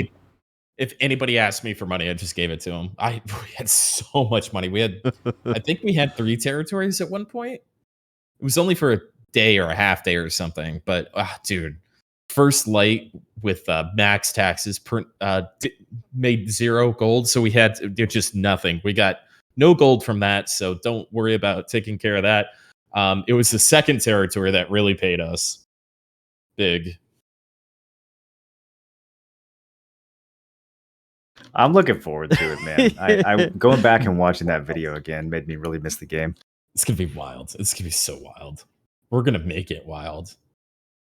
Yeah, that's probably the most memorable part from watching you guys was the wars, and then you guys trying to like throw bodies at the Gatling gun to like get it down. It looked really fun to watch. Sending people to their deaths. Why aren't you in there already? Yeah, it was good, man. It was good. Oh my gosh, I'm getting excited. How many days we have left until New World? Tuesday. Get your sleep it's on close. Monday. It's close. Let's see. So it'll be 11:30 y'all's time. PST? No, 11:30 your time, and then Moreland is 9:30. I'm 12:30. All right. AM. That's a good time. It's honestly a good release time. Yeah, there's going to be a 30-minute stream beforehand. Yeah. I don't wonder what they're going to talk about, bro. You think they're going to set like expectations about what their goal is or something? Do we have accelerated rates for the beta, or is it going to be like just like it is in launch? I think it's supposed to be like a live test, right? Why else would they have a 2-week, 3 weeks before it? I'd be surprised if it was accelerated, but they've been so careful and tight-lipped. I think they got hit over the head after the whole like pay-to-win debacle. So I think they're just kind of holding it all close to the chest. So I'm pretty happy that they got hit over the head with that. Yeah, I don't want to get back into that. Let's see how it plays out. It'll be fine. True. Yeah, it'll be interesting. They said that the cash shop is going to have 3 examples in it. It's going to have a costume example, a emote example, and a die example for the cash shop. They wanted to get feedback on how people like the appearance of it. What was the other thing? I want to know how the expeditions are going to work at low level, because there's apparently some expeditions in the game at low level, and I'm curious if those actually matter or if they're just for fun.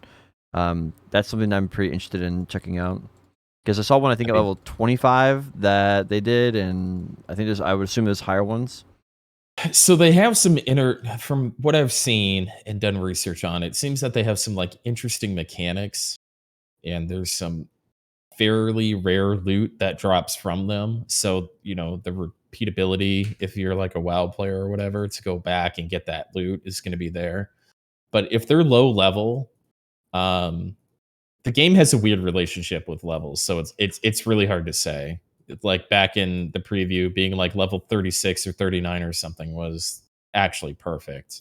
So does leveling in that game actually make you stronger? So like in BDO, level don't really matter. But in PvE it does, but we don't know about PvP yet. Oh yeah, there was that weird level equalizing thing in PvP, which is a good idea, but the execution was terrible.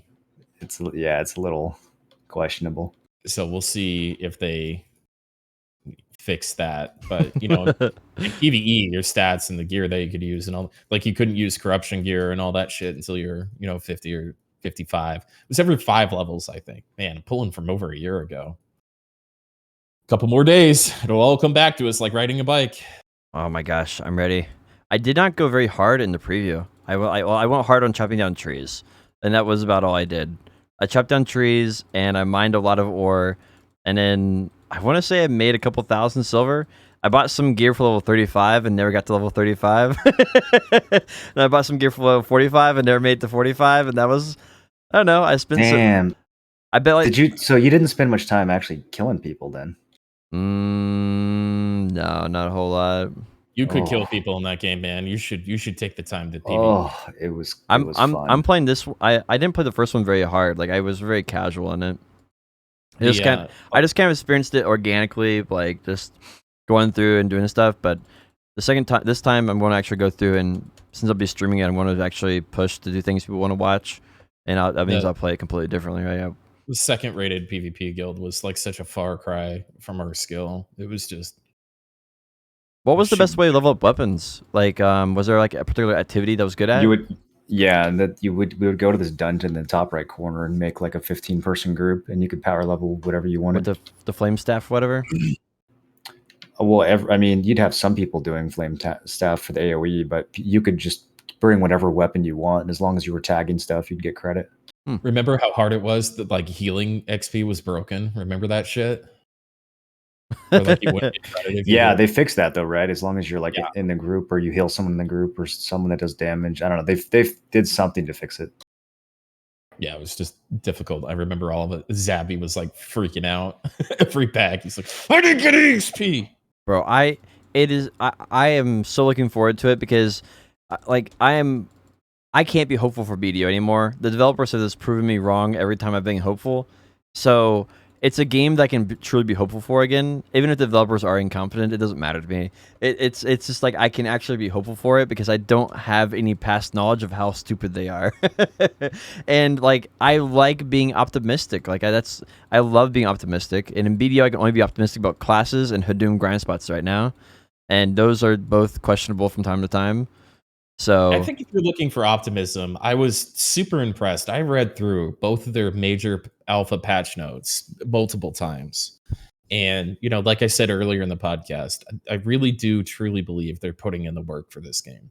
Yeah. They're rolling up their sleeves and putting in the work. Whether they're moving in the right direction, and the vision of the game and what they want it to be is they're still playing it safe and guarded and all that kind of stuff, which I'm forced to respect. But as far as like balance and things being broken and shit like that, it probably as Johnny on the spot as an MMO could be. Mm-hmm. There's a sense of game from it, and it's right. impressive. So like, you break up with like a boyfriend or a girlfriend who's tall and skinny. You want a short, thick one right after. And so we're all coming from BDO where we're going, hey, all this really easy stuff's broken. That's how I Could you like fix my it? girls, dude. Wait, Short what? and thick. Right. You want the opposite of what you've had, what you're used to when you go through a breakup. So you break up with something and you go, well, I don't want to deal with that. I'm going to go to this. Is that just me? Am I projecting? Maybe. Sorry. Okay. So you broke up with your girlfriend and never mind. Every time I break up with a girl, if she's like blonde and short, I go for brunette and tall straight after. See, I have an ideal that I have in mind, and I'm constantly just trying to get closer and closer to that ideal. That's how I approach both games and women.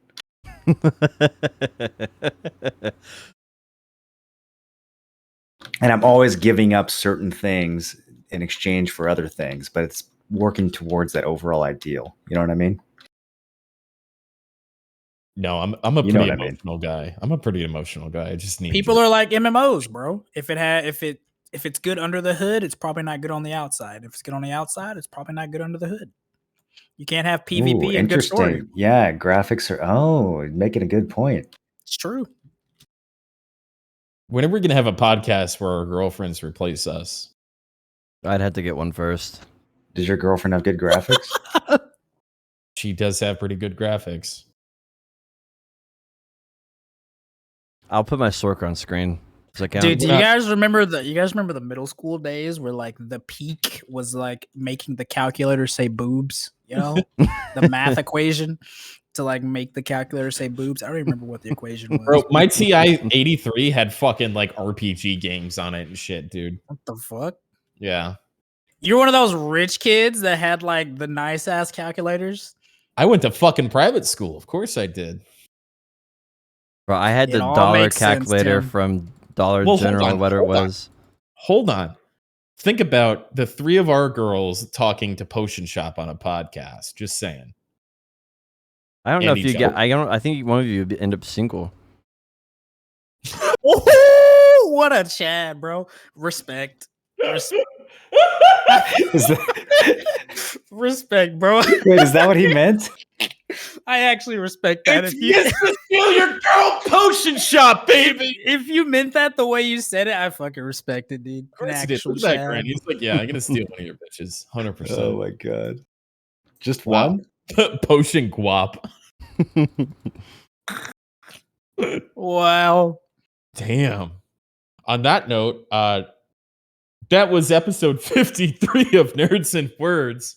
If you happen to be next to your girlfriend near a potion shop, hold her hand and squeeze her ass because he is on the prowl. I want to thank everybody for listening. Before we sign off, I do want to throw a red carpet out to each one of us individually to promote the content that will almost certainly be New World. But whatever you guys are focusing on this week, as we do every week, Kerr, start off with you. What's going on in your channel this week, buddy? Dude, I don't know. I'm kind of at this thing where like I haven't played a whole lot of games lately, but I'm trying to like catch up to Moro and FF14 so I can kind of like good luck. experience some of the raids as he does. But fuck, dude. Yeah. And then it's like I've tried to talk myself into like stream it, but I don't play it for like set periods of time. I like to hop on, goof off for like 30 minutes, then do something else. So like that wouldn't really lend itself very well to like streaming it. So but we'll see. Maybe I will. I don't know. Because there's a whole lot of like reading and like dialogue, and I don't want to. I respect how you and Moreland like read it and shit on like out loud when you were streaming it. Oh, I'm not It doing seems like a little too much effort for me. But I'm gonna keep trying to catch up to Moreland. Maybe a little BDO here and there, dude. I don't fucking know, bro. I want us to play some Among Us. We need to pick a day where we play some modded Among Us because I never got to try the modded Among Us. Yeah, you're gonna play 14 after this, or you're gonna do something fun, Marlon? What? I'm gonna play 14. Oh damn. Okay. I got fucking progression to do. I got to do Coils of Bahamut. I got Extreme Titan. I got some actual fucking difficult content to clear with the homies. Wait, are you lying. not streaming right now? Who? Moro, you not streaming 14 right now? Yeah, I'm slapping useless and gold saucer. Oh, okay. I was about to say. All right, Marlon, what's up on your channel this week, dude? What's your plans?